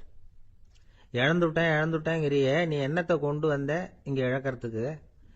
நீ என்னத்தை உண்டாக்குன இது அழிஞ்சுட்டுதுன்னு சொல்றதுக்கு? இது அவருடைய சிந்தனை. இன்னைக்கு நம்ம சிந்தனையெல்லாம் வேற மாதிரி இருக்குது. ஒருத்தன் நடுத்தெருவில் உட்காந்து அழுதுகிட்டு இருந்தான். அந்த வழியா வந்தவர் கேட்டார், ஏன்பா அழற அப்படின்னு கேட்டார். 5 ரூபா சார், இந்த இடத்துல விழுந்துட்டுது, ரொம்ப நேரமா தேடுறேன், கிடைக்காது போல இருக்கு அப்படின்னா. எப்போ தொலைஞ்சுது அப்படின்னு கேட்டார். அது எனக்கு தெரியாது சார், பணத்தை தொலைச்சவன் தேடி பார்த்துட்டு போயிட்டான், நான் அவனுக்கு பின்னாடி தேட வந்தவன் அப்படின்னு சொல்லிவிட்டு மறுபடியும் தேட ஆரம்பிச்சாங்க. ஒரு பெரியவர்கிட்ட பேசிக்கிட்டு இருந்தேன். அவரு என்கிட்ட ஒரு கேள்வி கேட்டார். திருடர்கள் எத்தனை வகை தெரியுமா உனக்கு அப்படின்னார். இதுதான் அவர் கேட்ட கேள்வி. எதுக்காக என்ன பார்த்து அந்த கேள்வி கேட்டாரு தெரியல. இருந்தாலும் நான் அவருக்கு பதில் சொன்னேன். திருடர்கள்ல எத்தனையோ வகை உண்டுங்க. கார் திருடன், சைக்கிள் திருடன், முகமூடி திருடன், எப்படி சொல்லிட்டே போலாம். இருந்தாலும் என்னுடைய சிற்றறிவுக்கு எட்டின வரையில திருடர்களை 2 வகையா பிரிக்கலாம் அப்படின்னு நினைக்கிறேன். ஒன்னு ராத்திரியில திருடுற திருடன், இன்னொருத்தன் பகல்ல திருடுற திருடன். அதாவது பகல் திருடன், ராத்திரி திருடன் அப்படின்னு பெரியவர் சிரிச்சார். என்ன சிரிக்கிறீங்களே? என்ன, கள்வர்கள் 4 வகை அப்படின்னு ஆரம்பிச்சார். எப்படின்னு கேட்டேன். சாப்பாட்டுக்கு இல்லாம திருடுறாங்க பாருங்க, அது ஒரு வகையாம். சாப்பாட்டுக்கு இருந்தும் திருடுறாங்க பாருங்க, அது ஒரு வகையாம். இதை தவிர இன்னும் ஒரு 2 வகை திருட்டு உண்டு. அது என்னன்னா, ஆண்டவன் கிட்ட இருந்து நாம திருடுற திருட்டு, இன்னொன்னு என்னன்னா நம்ம கிட்ட இருந்து ஆண்டவன் திருடுற திருட்டு அப்படின்னார். எனக்கு ஒன்றும் புரியல. என்ன சார் இது, ஆண்டவனையே திருடன்னு சொல்றீங்களே அப்படின்னு ஆச்சரியமா. ஆமாங்க, ஆண்டவனை கள்வன்னு சொல்றது இல்லையா? காஞ்சிபுரத்துக்கு பக்கத்துல திருக்கார்வனம் அப்படின்னு ஒரு ஊர் இருக்கு. அங்க உள்ள பெருமாளுக்கு கள்வர்னு தான் பேரு. அது மட்டும் இல்ல, திருமங்கை ஆழ்வார் தம்முடைய திரு நெடுந்தாண்டகத்துல கார்வனத்துள்ளாய் கள்வா அப்படின்னு தான் அழைக்கிறார் அப்படின்னு நிறைய உதாரணம்லாம் சொல்ல ஆரம்பிச்சார். அதுக்கப்புறம் அவர்கிட்ட பேசி நான் புரிஞ்சுக்கிட்ட விவரங்களை தான் நான் இப்போ உங்ககிட்ட சொல்ல போறது. அதாவது அவர் சொன்ன முதல் வகை திருடர்கள் சாப்பாட்டுக்கு இல்லாம திருடுறவங்க. இவங்களை திருத்தி போடலாம். சாப்பாட்டுக்கு இருந்தும் பணம் சேர்க்கணுங்கிற ஆசையால பொய் கணக்கெல்லாம் எழுதுறாங்க பாருங்க, அவங்க தான் 2வது வகை. 3வது வகை திருட்டு தான் மிகப்பெரிய திருட்டு. இறைவனுக்கு சொந்தமானதை நம்முடையதுன்னு நினைக்கிற திருட்டு. எது இறைவனுக்கு சொந்தமானது அப்படின்னா ஆத்மா. பகவானுக்கு சொந்தமான ஆத்மாவை நம்முடையதுன்னு நினைக்கிறது தான் அந்த மாபெரும் திருட்டு. இதுக்கு பேர் தான் ஆத்மாபகாரமா. சரி, இதுக்கு பரிகாரம் என்ன? எல்லாம் இறைவனுடையது, நமக்கு ஒன்றும் இல்லை அப்படின்னு நினைக்கிறது தான் இதுக்கு பரிகாரம். இதெல்லாம் இருக்கட்டும். 4வது திருட்டு ஒன்று சொன்னோம்ல, ஆண்டவன் நம்ம கிட்ட இருந்து திருடுறது. அது எப்படி? ஆண்டவனை கள்வன்னு சொல்றாங்க, அது சரி. அவர் என்னத்தை திருடினார்? இப்போ இன்னொருத்தருக்கு சொந்தமான ஒன்றை எடுத்து வச்சுக்கிறது தான் கள்ளத்தனம். ஆனா ஆண்டவன் எடுத்துக்கிட்டோம்னா இருக்கிறது எல்லாமே அவனுக்கு சொந்தம். அப்படி இருக்கிறப்போ அவரை எப்படி கள்வன்னு சொல்றது? இது என்ன புரியாம இருக்குதே அப்படின்னு சொல்லி பார்த்தா அதுக்கும் விளக்கம் சொல்றாங்க அவங்க. அதாவது ஆண்டவனுக்கு உருவமே கிடையாது, அரூபமா இருக்கிறவன், அதாவது உருவம் இல்லாம இருக்கிறவன். அப்படி உள்ள பகவான் நம்மள மாதிரி உருவத்துல இருக்கிறான். நம்மள மாதிரியே கையை காலு மூக்கெல்லாம் இருக்குது ஆண்டவனுக்கு. இந்த உருவம் நம்ம கிட்ட இருந்து திருடினது தானே. அவன் தன்னுடைய உண்மையான திருமேனியை நமக்கு காட்டாம, அதாவது தரிசனம் கொடுக்காம இருக்கிறது கள்ளத்தனம் தானே. அதனால்தான் இதுவும் ஒரு பெரிய திருட்டு, இருக்கிறதுலயே மிகப்பெரிய திருட்டு அப்படிங்கிறார். என்கிட்ட பேசிக்கிட்டு இருந்தாரு, இந்த விஷயம்லாம் சொல்லிட்டு இருந்தாரு அந்த பெரியவர். அதாவது திருட்டை ஆன்மீக நோகத்துல அவர் பார்க்கிறார். நம்ம பார்வையில இதை விட அபூர்வமான திருட்டுலாம் இங்க உண்டு. அபூர்வமான திருடர்களும் உண்டு. ஒரு திருடன் சிறையிலிருந்து விடுதலையாகி வெளியில போனான். கொஞ்ச நாள்ல மறுபடியும் திரும்பி ஜெயிலுக்கு வந்துட்டான். அப்போ சிறை அதிகாரி அவனுக்கு அறிவுரை சொன்னாராம். ஏன்பா, இப்படி அடிக்கடி தப்பு பண்ணிவிட்டு ஜெயிலுக்கு வந்துடுறியே, உனக்கு சொந்த பந்தம் எதுவும் இல்லையா? உனக்கு அப்பா, அண்ணன், தம்பிகள் அவங்க கூட எல்லாம் சேர்ந்து வாழணுங்கிற ஆசை இல்லையா அப்படின்னு கேட்டிருக்கார். அவங்களோட சேர்ந்து வாழணுங்கிற ஆசை எனக்கு நிறைய உண்டுங்க சார் அப்படின்னு அவன். அப்புறம் எதுக்கு இப்படி ஜெயிலுக்கு வந்துடுற அப்படின்னாரான் அவரு. அவங்க எல்லாருமே இங்கே தானே சார் இருக்காங்க அப்படின்னு அவன். நம்ம கிட்ட ஒருத்தன் தப்பா நடந்துகிட்டானா உடனே நாம என்ன செய்வோம்? கையை ஓங்கிட்டு அவனை அடிக்க போவோம். நாம அவங்கிட்ட அவனை விட ஒருபடி மேலா தப்பா நடந்துக்குவோம். ஆனா பெரியவங்கெல்லாம் அப்படி நடந்துக்கிறது இல்லை. இன்னா செய்தாரை ஒருத்தல் அவர் நாண நன்னயம் செய்து விடல் அப்படின்னு வள்ளுவர் சொல்லியிருக்கார் இல்லையா? அதுக்கு தகுந்த மாதிரி நடந்துக்குவாங்க. பாயசித் விஸ்தாமிங்கிறவர் ஒரு பெரிய ஞானி.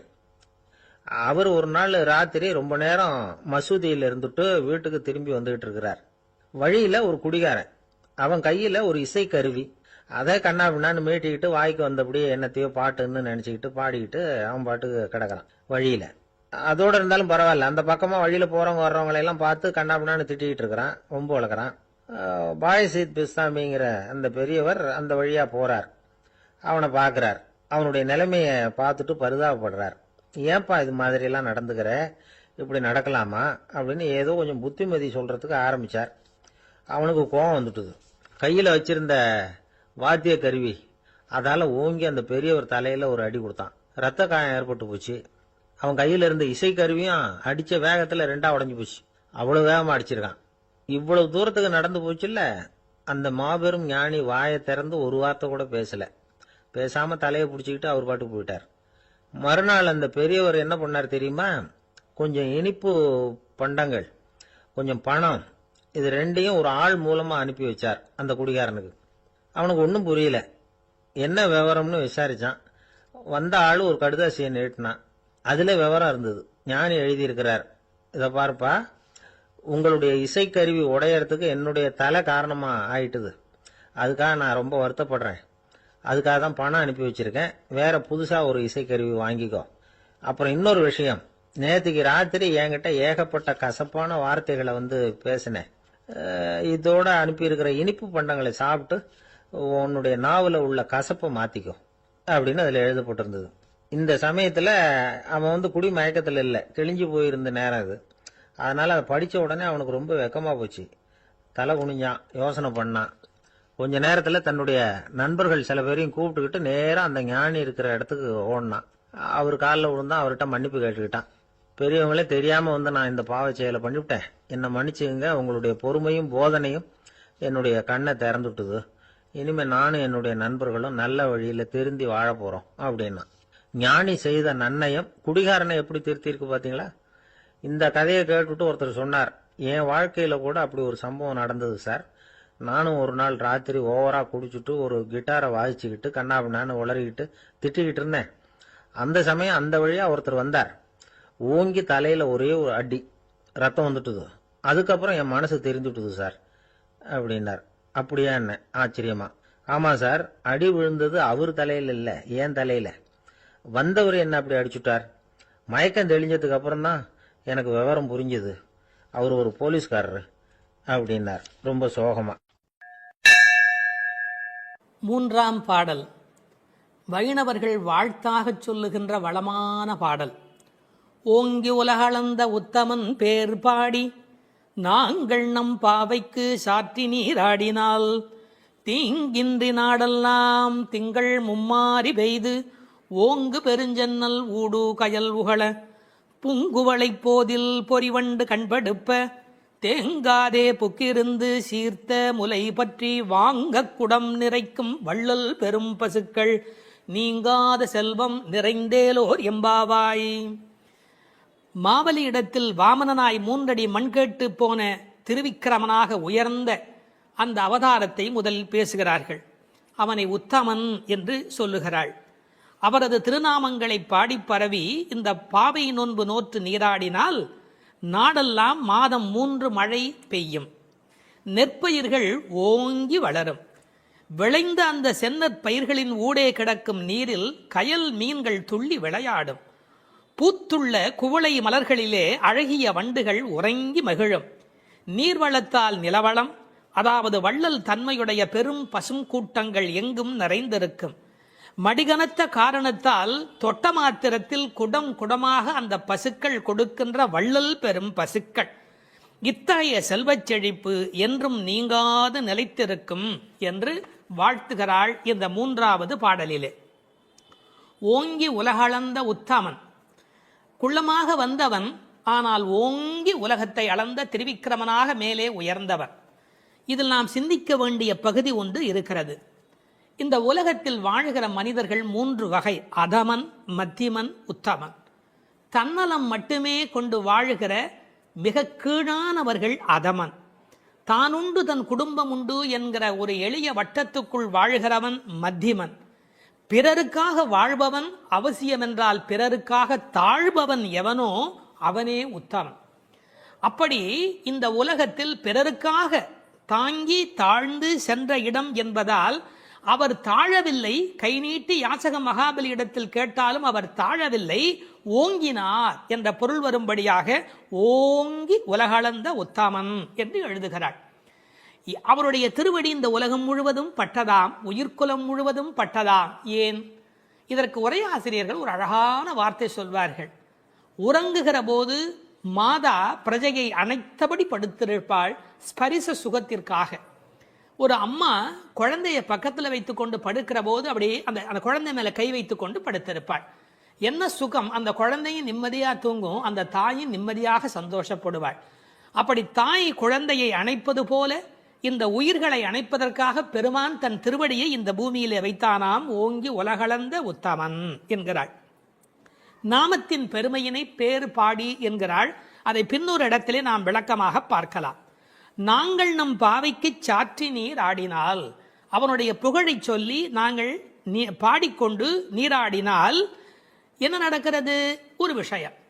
கடவுளை அடைவதற்கு யாகம் செய்ய வேண்டும், தவம் செய்ய வேண்டும், மந்திரம் செய்ய வேண்டும் என்று 100கணக்கான நிபந்தனைகளை எல்லாம் உலகத்தில் சொல்கிறார்கள். எங்கள் ஆண்டாள் அன்னையோ மிக எளிமையான வழி சொல்லுகிறாள். பேசாமல் நீங்கள் அவனுடைய பெயரை சொல்லிக்கொண்டு குளியுங்கள். நாங்கள் நம் பாவைக்கு சாற்றி நீராடினால்.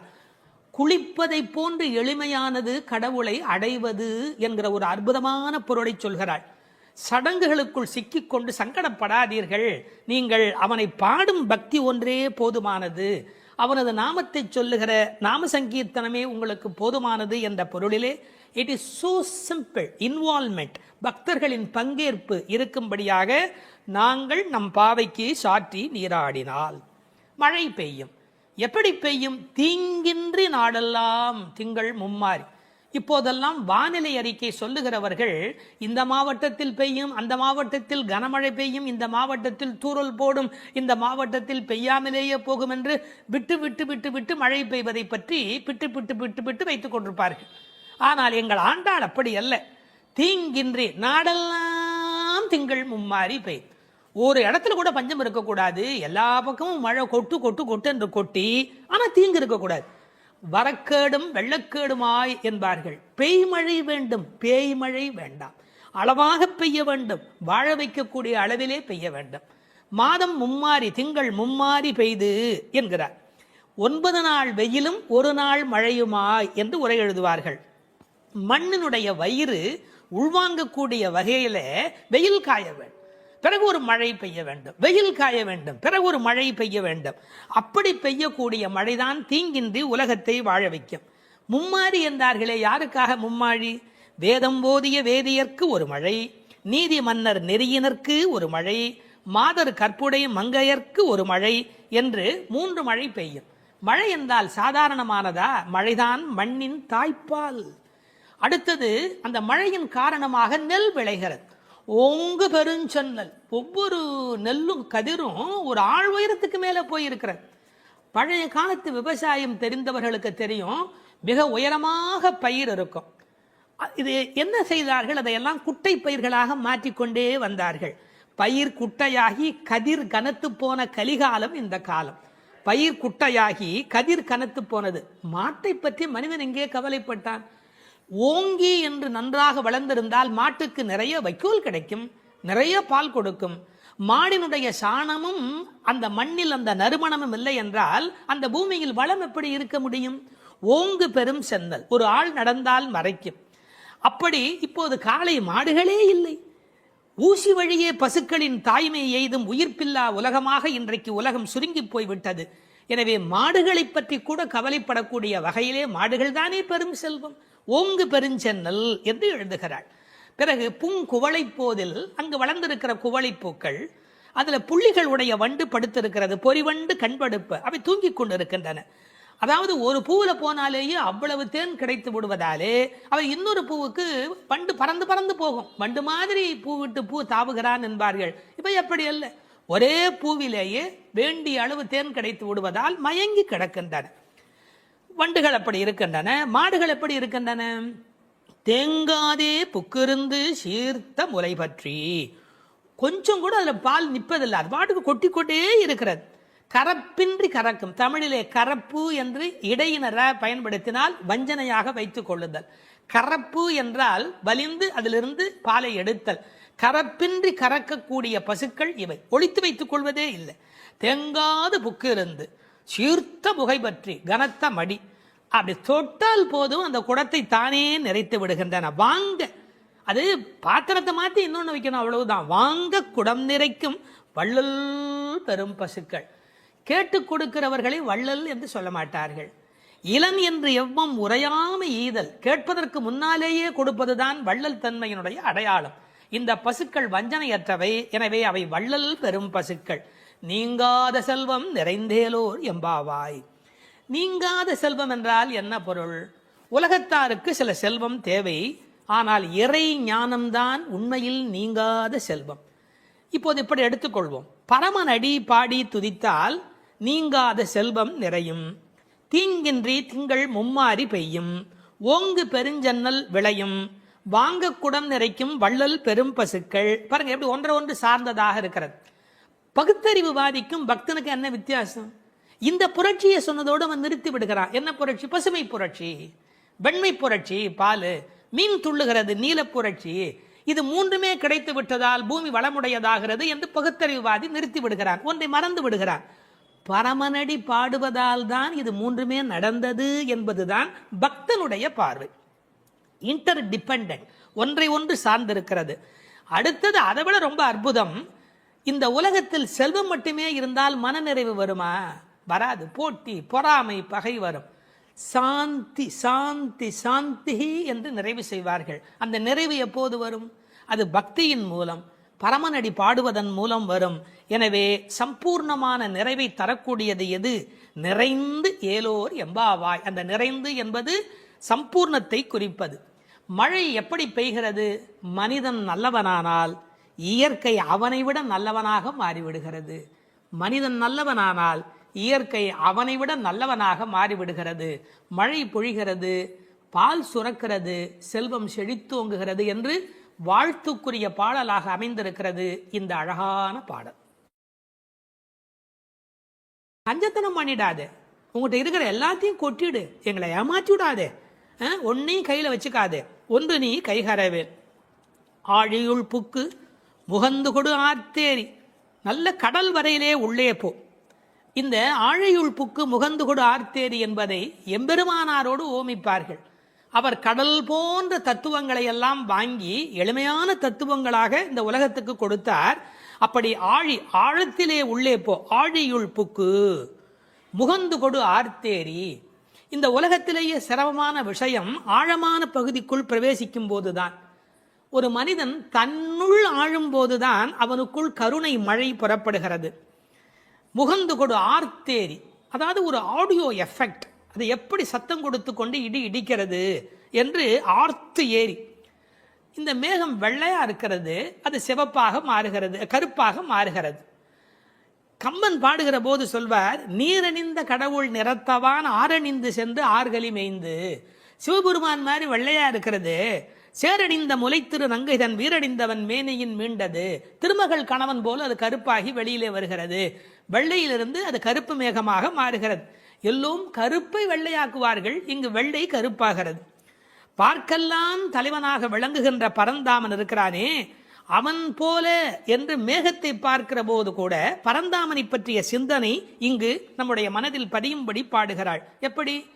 ஊழி முதல்வன் உருவம் போல் மெய்கருத்து. இது வீடியோ. ஆர்த்தேரி என்பது ஆடியோ. இப்போது கண்ணுக்கு முன்பாக கொண்டு வந்து நிறுத்துகிறாள்.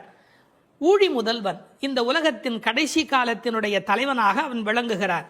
அவனுடைய உருவம் எப்படி மெய் கருத்து விளங்குகிறதோ அதுபோல் நீ இருக்க வேண்டும். காக்கை சிறகினிலே நந்தலாலா நிந்தன் கரிய நிறம் தோன்றுதையே நந்தலாலா என்று கண்ணனுடைய கருப்பை மகாகவி பாரதி அனுபவித்தார் அல்லவா? அதுபோல அந்த உருவம் மெய்கருத்து விளங்குகிறது. பாருங்கள், இடி இடிப்பதில் ஒரு ஆடியோ எஃபெக்ட், அந்த உருவத்தை வர்ணிப்பதில் ஒரு வீடியோ எஃபெக்ட். இந்த ஆடியோ வீடியோ பாடலை நீங்கள் பாடியோ ஆடியோ இந்த உலகத்தில் வெளிப்படுத்த வேண்டும். பாழியம் தோளுடை பத்மநாபன் கையில். இந்த பெருமானுடைய தோள் எப்படிப்பட்ட தோள் தெரியுமா? பருத்த தோள், பெருத்த தோள், நிறைய பலம் தாங்கக்கூடியது. கம்பன் பாடுகிறார், ராமனுடைய தோள்களை பாடுகிற போது, குன்று போன்றுயர் தோளில் கொற்றவில் ஒன்று தாங்கினான் உலகம் தாங்கினான். அந்த ஒரு தோள் போதும் உலகத்தையே தாங்கிறதுக்கு அப்படின்னு, குன்று போன்றுயர் தோளில் கொற்றவில் ஒன்று தாங்கினான் உலகம் தாங்கினான் என்று பேசுவார் கவிச்சக்கரவர்த்தி கம்பர். நாபியில ஒரு தாமரை இருக்கிறது, அதில் பிரம்மா இருக்கிறார். இருமடியாக பெயராக இவருக்கே பத்மநாபன் என்கிற பெயர் இந்த உலகத்தில் பொருந்தி வருகிறது. இந்த மின்னல் மின்னுகிறது, இடி இடிக்கிறது, அதுவும் பெருமாளுடைய சங்கு சக்கரங்களைப் போல அவளுக்கு காட்சி அளிக்கிறது. அந்த சக்கராயுதம் எப்படி ஒளி உடையதாக மின்னிக்கொண்டு வருகிறதோ, திருவாழி ஆழ்வான் விரோதிகள் இருக்கும் இடமெல்லாம் போய் எப்படி அழிக்கிறதோ அதுபோல அந்த மின்னல் மின்ன வேண்டும். அது பெருமானுடைய ஆயுதத்திலே ஒன்று. வலம்புரி போல் நின்றதிருந்து, அந்த சங்கு போல, வலம்புரி சங்கை போல, படைவோர் புக்கு முழங்கும பாஞ்ச சன்னியமும் பல்லாண்டு. அந்த சங்குக்கு எவ்வளவு பெரிய ஏற்றம்! உண்பது சொல்லில் உலகளந்தான் வாயமுதம், கண்படை கொள்ளில் கடல் வண்ணன் கைத்தலத்தே என்று எப்போதும் பெருமாளோடு ஸ்பரிசம் அனுபவித்துக் கொண்டிருக்கிற அந்த சங்கு, வலம்புரி சங்கு, அதுபோல் நின்று அதிர்ந்து அந்த சங்குநாதம் போன்ற ஒரு பெரிய ஒளியை எழுப்பி, தாழாதே சார்ங்கம் உதைத்த சரமழை போல் பெய்திடாய். மழை எப்படி பெய்யணும்? அடம் மழை, அப்படியே சரமழை மாறி பெய்யணும்.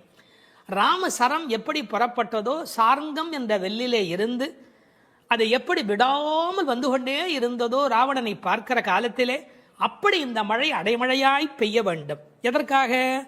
நாங்களும் மார்கழி நீராட மகிழ்ந்தேலோர் எம்பாவாய். இந்த உலகத்தில் நாடெங்கும் வாழ கேடொன்றும் இல்லை என்பார்கள். எல்லாரும் நல்லா இருந்தா நாமும் நல்லா இருக்க போகிறோம் இல்லையா? அதனால் இந்த உலகத்தில் எல்லோரும் நன்றாக இருக்க மார்கழி நீராட மகிழ்ந்து நாங்களும் மகிழ்ச்சியாக இருந்து விட்டு போகிறோம். இந்த ஓமை இருக்கிறதே, இது ஓமை அணி இலக்கணத்திலே தலை சிறந்த 4 செய்திகளை உள்ளடக்கியது. எப்படி அந்த மழை பெய்ய வேண்டும் என்று சொல்லுகிற செய்தியில, உருவம் போல் மெய்கருத்து என்றால் அது மெய் ஓமை. ஆழி போல் மின்னி வலம்புரி போல் நின்றதிர்ந்து என்பது வினை ஓமை. சரமழை போல் என்று பேசியது பயன் ஓமை. அணி இலக்கணத்திலே வினை, பயன், மெய், உரு என்ற 4 வகை பெற வந்த ஓமை தோற்றம் என்று ஓமை அணிக்கு எத்தனை சிறப்பு சொல்வார்களோ எல்லாம் பொருந்தும்படியாக தமிழில் ஏற்றம் மிகுந்த பாடல் இந்த பாடல்.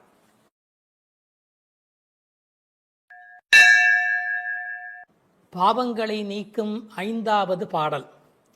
மாயனை மண்ணு வடமதுரை மைந்தனை, தூய பெருநீர் யமுனை துறைவனை, ஆயர் குலத்தினில் தோன்றும் அணிவிளக்கை, தாயைக் குடல் விளக்கம் செய்த தாமோதரனை, தூயோமாய் வந்து நாம் தூமலர் தூவித் தொழுது, வாயினால் பாடி மனத்தினால் சிந்திக்க, போய பிழையும் புகுதருவான் நின்றனவும், தீயினில் தூசாகும் செப்பேலோர் எம்பாவாய். மாயம் வல்லவனும் நிலை பெற்ற வடமுதுரையில் வந்து பிறந்தவனும், தூய்மையான பெரிய யமுனை நதியில் விளையாடியவனும், ஆயர்கள் குலத்திலே வந்து தோன்றிய ரத்தின தீபம் போன்றவனும் தாயாகிய யசோதையின் பெற்ற வயிற்றை பெருமைப்படுத்தி தாமோதரன் என்று பெயர் பெற்றவனுமாகிய கண்ணனை தூய்மையான மனத்தோடு சென்று தூவுகின்ற மலர்களை அவன் திருவடிகளில் இட்டு வணங்கி வாயினால் அவன் புகழை பாடி மனத்தினால் அவனை தியானித்து வழிபட்டால் நமது பிழைகள் யாவும் நீங்கும். வந்து சேர இருக்கும் வினைகளும் நம்மை நெருங்கா. அவை தீயில் இட்ட பஞ்சு போல் பொசுங்கி மறைந்து போகும். எனவே அவன் திருப்பெயரை சொல்லுங்கள் என்று அழைக்கிறாள் ஆண்டாள். மாயையில் வல்லவன் மாயோன். அவன் பலவிதமான ஆச்சரியமான அற்புதங்களை செய்யக்கூடியவன். எத்தனையோ அசுரர்கள் விதவிதமான வடிவங்கள் எடுத்து அழிக்க வந்தபோது அவர்களோடு பலவிதமான விளையாடலை நிகழ்த்தியவன்.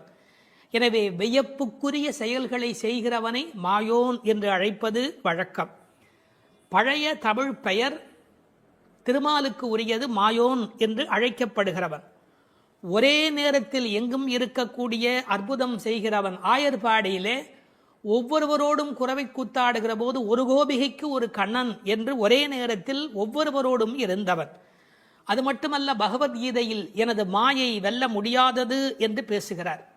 அந்த இடத்தில் மாயை என்பது பிரபஞ்ச சிருஷ்டி, பேர் இயக்கம், இந்த பிறப்பின் ரகசியம், கண்ணனுடைய பல்வேறு லீலைகள்.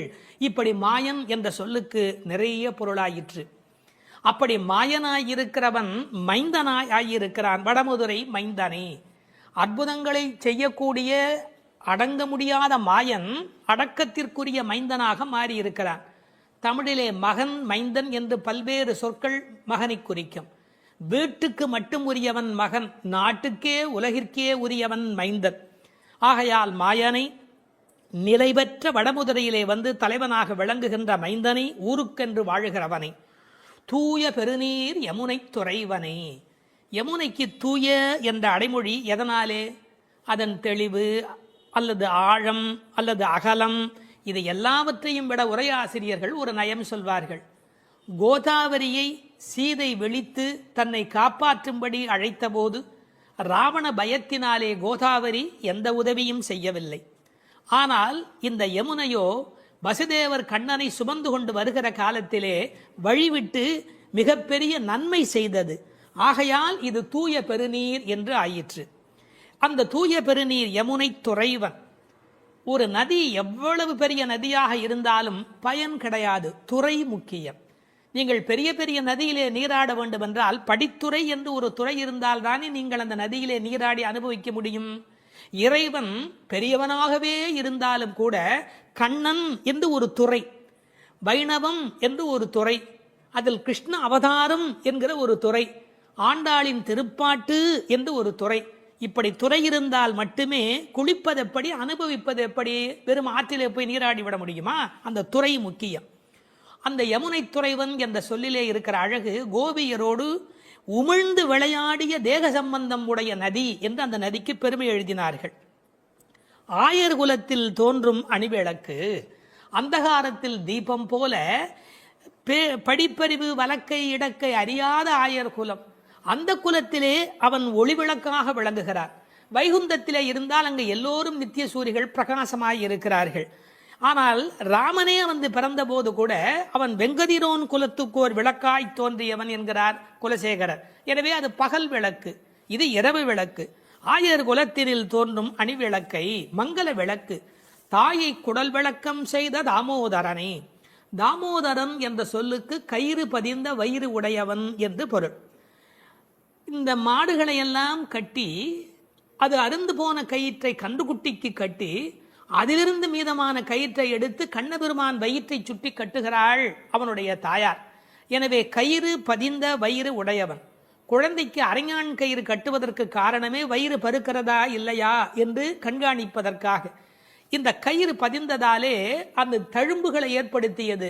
கண்ணின் சிறுத்தாம்பினால் கட்டுண்ண பண்ணிய மாயன். எனவே தாமோதரனாய் கயிறு பதிந்த வயிறு உடையவனாக விளங்குகின்றான். இவனை எப்போதும் அனுபவித்தவள் என்று பெற்றவயிருக்கு பட்டம் கட்டுவதாக தாயை குடல் விளக்கம் செய்த தாமோதரன் என்று பெருமைப்படுத்தினாள். அவனை எப்படி வணங்க வேண்டும்? தூயோமாய் வந்து. ஐயா, வரும்போது தூய்மை வந்துவிடுமா? வரவர தூய்மை வந்துவிடும்.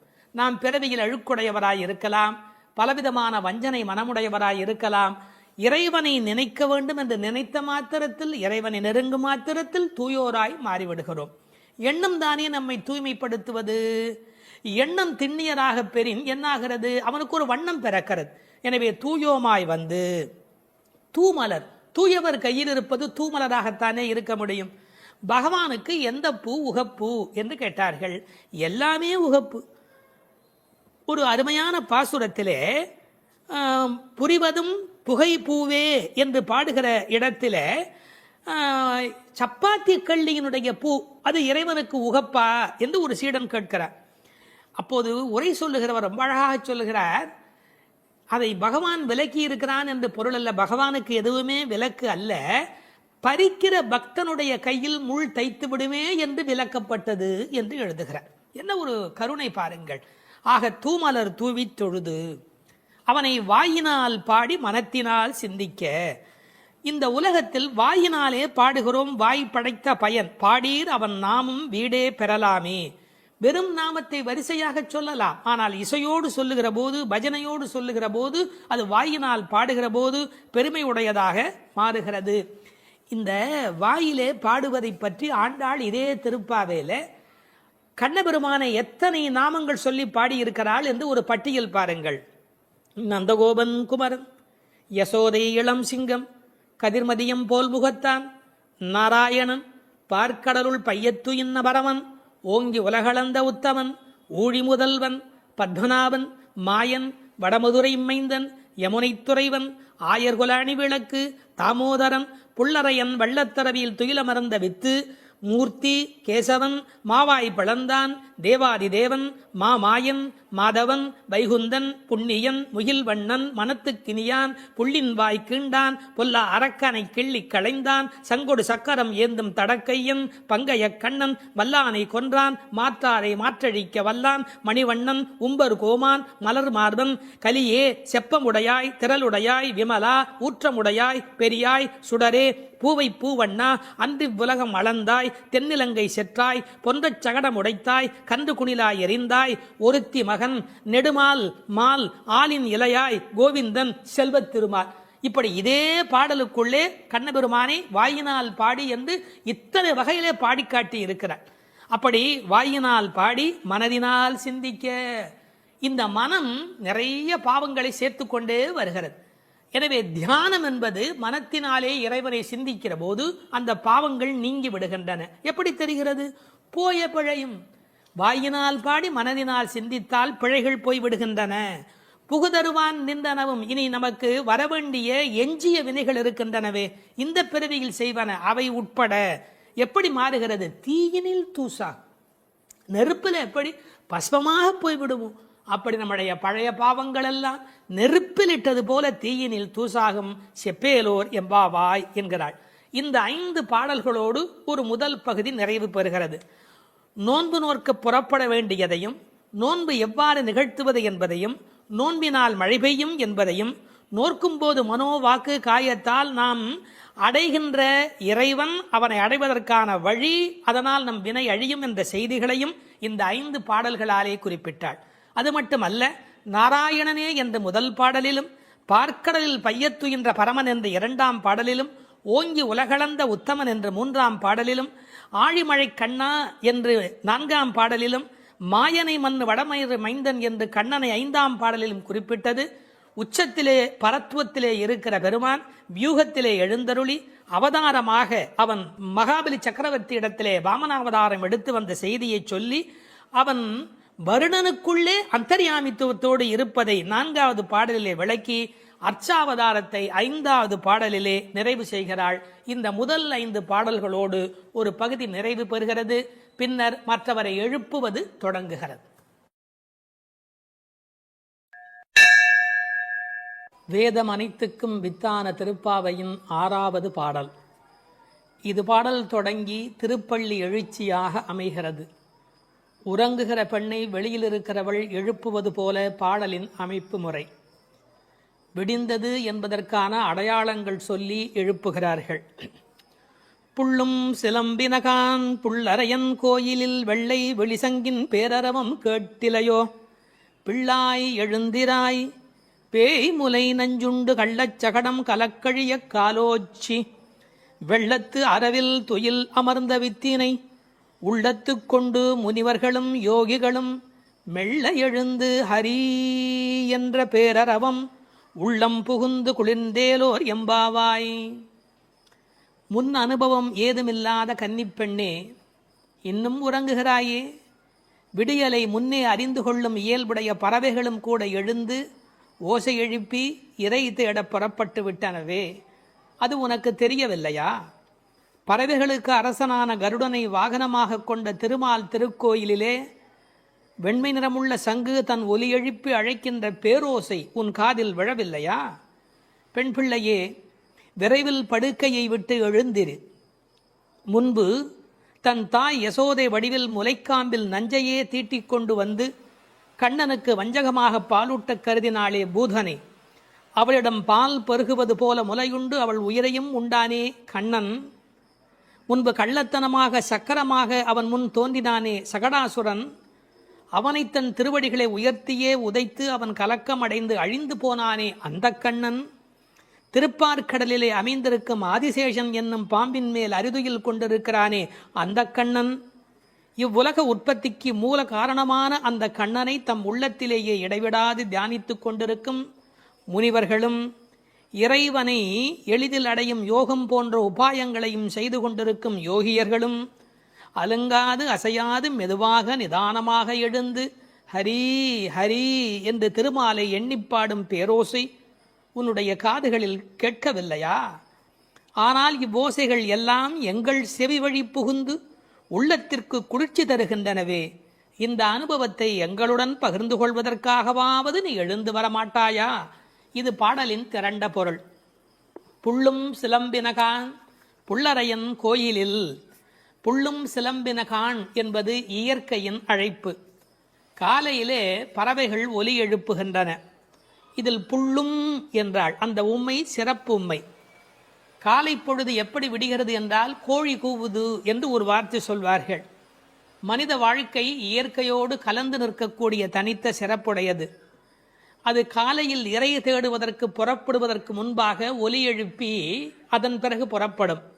இறை தேடும் போதே இறை தேடு என்பதுதான் மனிதனுக்கும் விலங்குக்கும் இருக்கிற வித்தியாசம். அதனால் இறை தேடி அது எழுப்புகிற ஒலியை கேட்ட மாத்திரத்தில் இறை தேடி வல்லினரா இறை தேடி நாம் அந்த பெருமானை நினைக்க வேண்டாமா என்ற அர்த்தத்தில் புள்ளும் சிலம்பின என்றாள். தமிழிலே சிலம்புதல் என்றால் ஒலி எழுப்புதல் என்று பொருள். அதிகாலை எழுவதை மனிதன் பறவைகளிடமிருந்து கற்றுக்கொண்டான் என்கிறார்கள். அது மட்டுமல்ல, பறவைகள் மனிதனுக்கு எச்சரிக்கை உணர்வை ஊட்டக்கூடிய ஒரு அடையாளம். ஒரு காலத்தில் காடுகளில் மனித இனம் வாழ்ந்த காலத்தில் பதுங்கி வரும் பாய்ச்சல் மிருகங்கள் குறித்து எச்சரிக்கை ஒலி எழுப்பும் இயல்பு பறவைகளுக்கு உண்டு. எனவே பறவைகளின் ஒலியை பார்த்து வருகிற நன்மை தீமைகளை மனிதன் உணர்கிற பழக்கம் அன்று தொட்டிருந்திருக்கிறது. எனவே வெளியில் விடுகிற விடியலுக்கு அடையாளமாக சொன்னாலும் பறவை ஒலிக்கும் மனித இனத்துக்கும் சம்பந்தம் இருக்கிறதே.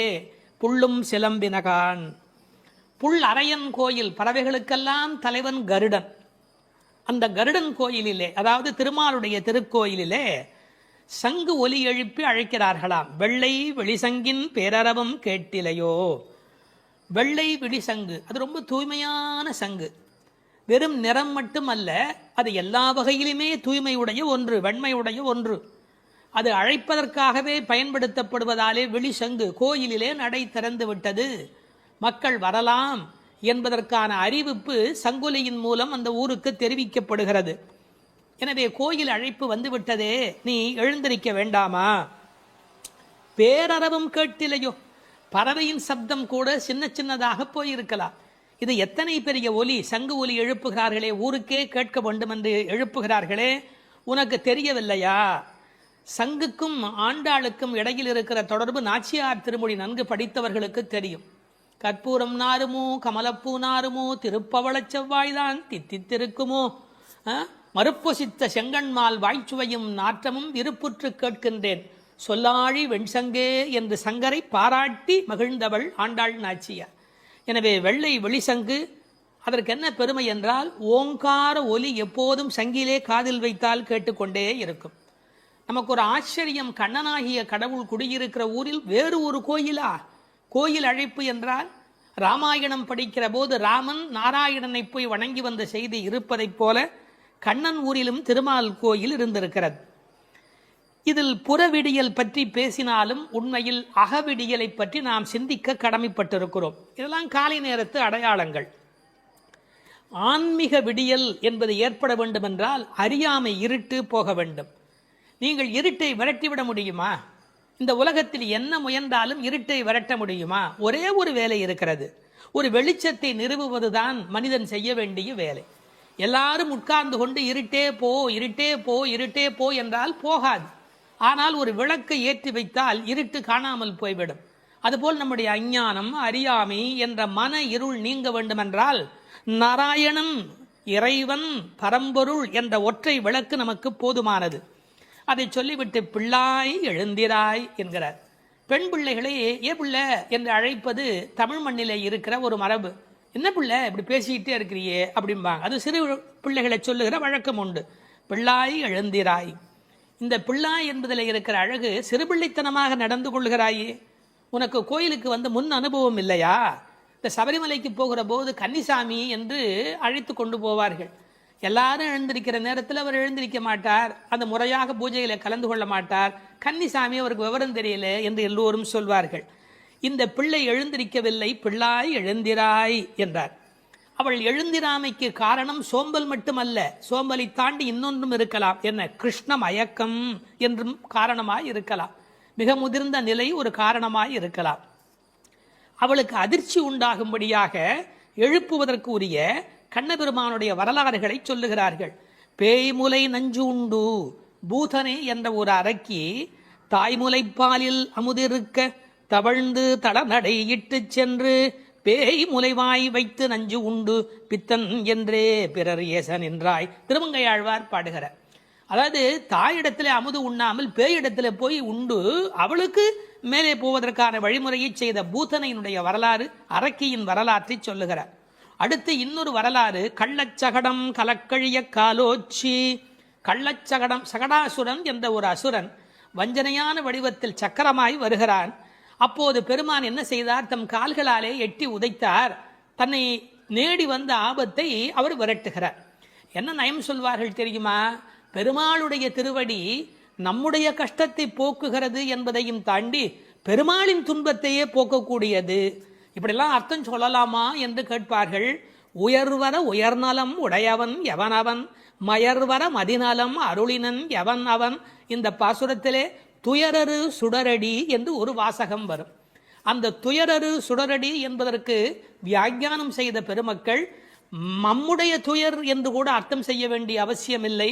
பக்தனுக்கு அனுகிரகம் பண்ணுவதற்கு திருவடி இருந்தும் பக்தன் தன்னிடத்தில் வந்து அதை பெறாத போது பகவான் துயரமுறுகிறான். தாய் தன்னுடைய முலைப்பாலை தரையிலே பீச்சுமா போல அருளை அவன் பக்தர்களுக்கு வழங்குகிறான் என்று எழுதினார்கள். எனவே பெருமானுடைய திருவடி பெருமானுடைய துன்பங்களையே நீக்கியது என்றும் பொருள் கொள்ளலாம். மனிதர்களுக்கு ஒவ்வாதது ரெண்டு காரம், ஒன்று அகங்காரம், மமகாரம். அப்படி தோன்றிய அசுரர்களை அவன் அழித்திருக்கிறான். வெள்ளத்தரவில் துயிலமர்ந்த வித்து, இந்த உலகத்துக்கெல்லாம் மூலமான வித்து. நல்ல தண்ணீர் நனைத்துதான் விதையை நடுவார்கள். இவன் வெள்ளத்து அரவில் பார்க்கடலிலே பாம்பிலே படுத்திருக்கிறான். வெள்ளை வெள்ளத்தின் மேலொரு பாம்பின் மிசை கள்ள நித்திரை கொள்ளும் பரமன் என்பார்கள். நீர் குளிர்ச்சி, பாம்பு குளிர்ச்சி, அந்த குளிர்ச்சிக்கு மேல் குளிர்ச்சியாக கண்ணபெருமானுடைய தோற்றம் குளிர்ச்சி. முதல் தனி வித்தேயோ என்று நம்மாழ்வார் பாடுவார். ஆலமர் வித்தின் அரும் குரலன் என்று கம்பர் பாடுவார். விச்சி இன்றி விளைவது இல்லை என்று பிரகலாதனுடைய சரித்திரத்தை பாட வந்த இடத்திலே கவி சக்கரவர்த்தி கம்பன் பாடுகிறார். இந்த உலகத்துக்கெல்லாம் ஒரு மூல விதை உண்டு, அந்த விதை இறைவன் என்பதை புரிந்து கொள்ள வேண்டும். உள்ளத்து கொண்டு முனிவர்களும் யோகிகளும் ஹரி ஹரி ஹரி என்ற தியானம் செய்து கொண்டு மனத்தால் வணங்குகிறவர்கள், தியானம் செய்கிறவர்கள் முனிவர்கள். சரீரம் மனம் எல்லாவற்றையும் கொண்டு கிரியைகள் மூலமாக செய்கிறவர்கள் யோகிகள். எப்படி எழுந்திருக்கிறார்கள்? மெல்ல எழுந்து. ஒரே எழுதினார்கள், கர்ப்பிணி பெண் குழந்தைக்கும் நோகாமல் தனக்கும் நோகாமல் எப்படி மெல்ல எழுவாளும். அதாவது உள்ளத்திலே இருக்கிற பெருமாளுடைய தலைப்பூ ஆடாது, தலைப்புனா தலையில் வைத்திருக்கிற பூ கூட அசையாதபடி அப்படி எழுவார்களாம் அவனுடைய அடியார்கள்.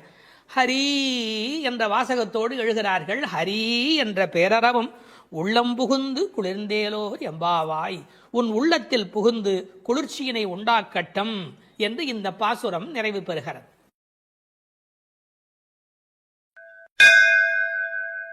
மார்கழி திங்கள் மதி நிறைந்த நன்னாளால் நீராடப் போதுவீர் போதுமினோ நேரிழையீர், சீர்மல்கும் மாய்பாடிச் செல்வச் சிறுமீர்கள் கூர்வேல் கொடும் தொடிலன் நந்தகோபன் குமரன் ஏறார்ந்த கண்ணி யசோதை இளம் சிங்கம் கார்மேனி செங்கண் கதிர் மதியம் போல் முகத்தான் நாராயணனே நமக்கே பறை தருவான் பாரோர் புகழப் படிந்தேலோர் எம்பாவாய். முதல் பாசுரம். இதனுடைய பொருளை முதலில் சுருக்கமாக பார்த்துவிட்டு பிறகு நாம் விரிவாக சிந்திப்பது பொருத்தம் என்று கருதி உரை முதலில் சொல்லிவிடுகிறேன். நேரிழையீர் சிறந்த ஆபரணங்களை அணிந்த பெண்களே, வளம் நிறைந்த திரு ஆயர்பாடியின் செல்வச் சிறுமியர்களாகிய நாம் காத்திருந்த மார்கழி மாதம், பூரண சந்திரனுடன் கூடிய பௌர்ணமி நன்னாள், நாம் அனைவரும் கூடி மார்கழி நீராட்டத்தில் கலந்து கொள்ள வேண்டாமா? நீராட விருப்பமுடையவர்கள் அனைவரும் வாருங்கள் வாருங்கள். கூர்மையான வேலாயுதத்தை கைகளில் கொண்டவனும் கொடிய போர்த்தொழிலில் வல்லவனுமான நந்தகோபரின் திருமகன் கண்ணன், அழகிய கண்களை உடைய யசோதைக்கு வாய்த்த சிங்கக்குட்டி போன்றவன், மேக நிறத்தவன், சிவந்த கண்களை உடையவன், அவனது கண்கள் சூரியன் போன்றும் சந்திரன் போன்றும் ஒளி வீசக்கூடியவை. அவன் நாராயணன். அவன் நிச்சயம் நமக்கு நோன்பின் பலனை, அதாவது பறை அருள்வான். அதன் பயனாக உலகம் நம்மை புகழும். வாருங்கள் நீராட என்று அழைப்பதாக அமைந்திருக்கிற முதல் பாடல் இந்த பாடல். மார்கழி திங்கள் மதி நிறைந்த நன்னாளால் என்று சிறந்த மார்கழி மாதத்திலே பௌர்ணமி நல்ல நாளிலே இந்த நோன்பு தொடங்குகிறது என்று தொடங்குகிறாள். எதை தொடங்குவதற்கும் நல்ல காலம் வாய்ப்பது என்பது பெரிய காரியம். அதிலும் இறைவனை வணங்குவதற்கு எந்த நாள் தொடங்குகிறதோ அந்த நாள் நல்ல நாள். திங்கள் என்ற சொல்லினாலே பௌர்ணமியை குறிப்பது வழக்கம், முழு நிலவை குறிப்பது வழக்கம். ஆனால் பழைய காலத்தில் காலக்கணக்கு என்பதே பௌர்ணமி நிலவை அடிப்படையாக வைத்து சாந்திராயன மாதக்கணக்கு தொடங்கியமையினால் பௌர்ணமி எப்போதும் மாதத்தின் தொடக்கமாக கருதப்பட்டது. இந்த மார்கழி மாதம் கொண்டாடத்தக்க ஒரு காலம். பல காரணங்கள். இதமான குளிர், அளவான பனி, செழுமையான மழை பெய்து எல்லா இடத்திலும் நீர் வளம் நிரம்பி இருக்கிற ஒரு காலம், மழை முடிந்து விளைச்சல் தொடங்கி இருக்கிற ஒரு காலம், கறவைகள் நிறைய பால் கொடுக்கிற ஒரு பொற்காலம். அப்பொழுது ஆயர்பாடியில் மக்கள் மகிழ்வதில் என்ன வித்தியாசம் இருக்கிறது? அரசர்கள் கூட திக்விஜயத்திற்கு தேர்ந்தெடுத்துக் கொள்ளுகிற காலம் மார்கழி மாதம். எனவே அந்த மார்கழியை கொண்டாடினார்கள். அது மட்டும் அல்ல, இது ஒரு வெறும் இலக்கியம் அல்ல, ஞான நூல். ஒரு நாளை நாம் பகல் இரவு என்று பிரித்து அதில் பிரம்ம முகூர்த்தம் என்று சிற்றம் சிறுகாலைக்கு முந்திய நேரத்தை கொண்டாடுகிறோம். அப்படி ஒரு வருடமே தேவர்களுக்கு நாளாக மாறுகிற காலத்தில் மார்கழி தேவர்களின் விடியலாய் பிரம்ம முகூர்த்தமாய் கருதப்படுகிறது. மனதை மயக்கும் அந்த மாதத்தில் காற்று மண்டலம் மாசுபடாமல் இருக்கிறது. உடலும் உள்ளமும் புத்துணர்ச்சி உடையதாக விளம்புகிறது. சரியாக சொல்வதென்று சொன்னால் உலகம் தன்னை புதுப்பித்துக் கொள்ளும் பொற்காலம். உலகம் தன்னை புதுப்பித்துக் கொள்ளும் பொற்காலம். அந்நேரத்தில் நாம் நம்மை புதுப்பித்துக் கொள்ளுவதற்குத்தான் மார்கழியில் நோன்பு.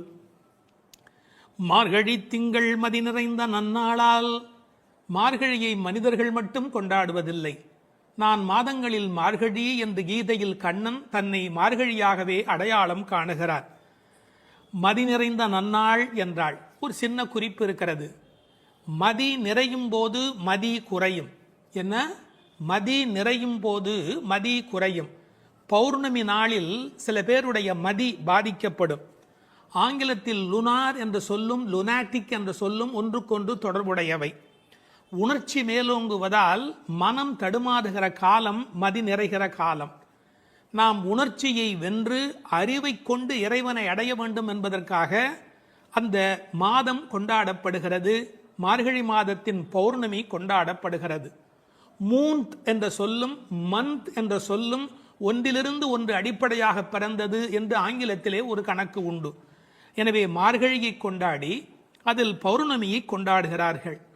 ஒரு பெரிய அழகு, இவர்கள் நாள் பார்த்து தொடங்கினார்களோ இல்லையோ, நல்லது தொடங்கும் போது நாள் தானே வாய்க்கிறது, கோல் விழுக்காட்டிலே விழுந்தாற் போலே என்று உரை எழுதுவார்கள். தெருக்களை அடைத்த ஒரு கோலம், வீட்டு வாசல் முகம் கழுவி சாணி தன் தலையில் ஒரு பரங்கிப்பூ கிரீடத்தை வைத்திருக்கிற அருமையான வேளை. புதுமணல் பூத்த ஆற்று வெளியில் நிலவின் தகதகப்பில் கருப்பு கண்ணனுடன் கைகோர்த்து கோபிகைகள் குறவை கூத்தாடி அந்த புண்ணிய பொழுது. அந்த பொழுதை நினைத்து ஸ்ரீமத் பாகவதத்தில் பேசப்படுகிற அந்த காலகட்டத்தை நினைத்து இந்த பெண்கள் அந்த காலத்தை கொண்டாடினார்கள். நீராட போதுவீர் போதுமினோ, இறைவனை வணங்குவதற்கு எந்த தகுதியும் தேவையில்லை, வருகிற விருப்பம் ஒன்று மட்டும் போதும். அதைத்தான் போதுவீர் போதுமினோ என்ற வார்த்தையினால் சொன்னாள். போகிறவர்களை போகவிட்டு அவர்கள் புற அழகு பார்த்திருக்கிறாள். மற்ற இடங்களில் போட்டி இருக்கலாம், கடவுளை தரிசிப்பதில் மனிதனுக்குள் போட்டி இருக்கக்கூடாது, பொறாமை இருக்கக்கூடாது. இந்த உலகத்தில் தின்பண்டங்களை கூட பங்கிட்டு உண்ண வேண்டும் என்று நினைக்கிற போது கண்ணனோடு செய்கின்ற கலவியினை கண்ணனோடு கலந்து பழகுகிற வாய்ப்பை எல்லோரும் சேர்ந்து பருகிக் கொள்ள வேண்டும் என்பதால் தான் போதுவீர் போதுமினோ என்று சொல்கிறாள். நீராட என்பது ஆற்றில் குளத்தில் ஆடுதல் மட்டுமல்ல, அவன் குணக்கடலில் குளித்தல், குணக்கடலில் குளித்தல். அதனால்தான் அடியார்களோடு போக வேண்டும் என்று அழைத்து கொண்டு போகிறாள். எங்கு போவதாக இருந்தாலும் விவரம் தெரிந்தவர்களுடன் போக வேண்டும் என்பதால் விவரம் தெரிந்த பழைய அடியார்களோடு போக வேண்டும் என்று நினைக்கிறாள். இன்னொரு குறிப்பு, கடவுளை கலத்தல் என்பது குளிப்பதை போல் சுலபமானது. அதனால்தான் நீராடப் போதுவீர். எனவே குளிக்க, கடவுளோடு கலக்க, என்றைக்கும் நிலைக்க, கலவி இன்பத்தில் கோபிகைகள் கண்ட அனுபவத்தை சுவைக்க, எல்லாம் சேர்ந்து நீராடப் போதுவீர் என்ற வார்த்தைக்குள் விளங்குகிறது. சில பேருக்கு குளித்தல் உடல் நனைத்தல், சிலருக்கோ அது கழுவுதல், சிலருக்கு அது தெளித்துக் கொள்ளுதல், சிலர்தான் உண்மையில் குளிக்கிறார்கள். குளித்தல் என்ற சொல் எப்படி பிறந்ததென்றால், குளிர்தல் ஏற்பட்டால் மட்டுமே அது குளித்தல். ஆற்றில் சுழித்தோடும் வெள்ளத்தில் நனைகிற போது ஆன்மா விழிப்படைகிறது. பிரபஞ்ச நுகர்ச்சி நீங்கி நமக்கு ஆத்ம அனுபவம் தானே கிடைக்கிறது. தண்ணீர் ஒரு தியாகி, தான் அழுக்காகி பிறரை தூய்மையாக்கும் ஒரு உன்னத தியாகி. அந்த நீராட்டம் இறை அனுபவம் என்ற பொருளிலே இங்கு பேசப்பட்டது. இது ஆயர்பாடி. எப்படிப்பட்ட ஆயர்பாடி தெரியுமா? சீர்மல்கும் ஆயர்பாடி. செல்வச் சிறுமீர்கள். சீர் என்பது என்ன? பசு, எருமை, ஆடு என்கின்ற செல்வங்கள் நிறைந்திருக்கிற இடம். 3 வகையான கன்று ஈனுவதற்கு முந்தைய பசு, கன்று ஈன்ற பசு, கன்று ஈன்று நிறுத்திய பசு, இப்படி 3 வகையான அந்த ஆனிரையும் நிறைந்திருக்கிற இடம். கண்ணன் பிறந்த பிறகு அவன் கைப்பட்டதாலே எல்லாம் அதிகமாக பால் கறப்பதால் செல்வம் செழித்தோங்கி இருப்பதால் செல்வ சிறுமீர்கள். மாடு என்பது தமிழிலே செல்வத்தை குறிக்கும். ஒரு ஆச்சரியம், கேட்டில் என்கிற ஆங்கில சொல்லும் செல்வத்தின் குறியீடு. சிறுமீர்கள் என்றது என்ன என்றால் கண்ணனுக்கு ஒத்த வயதுடையீர் என்று பொருள்.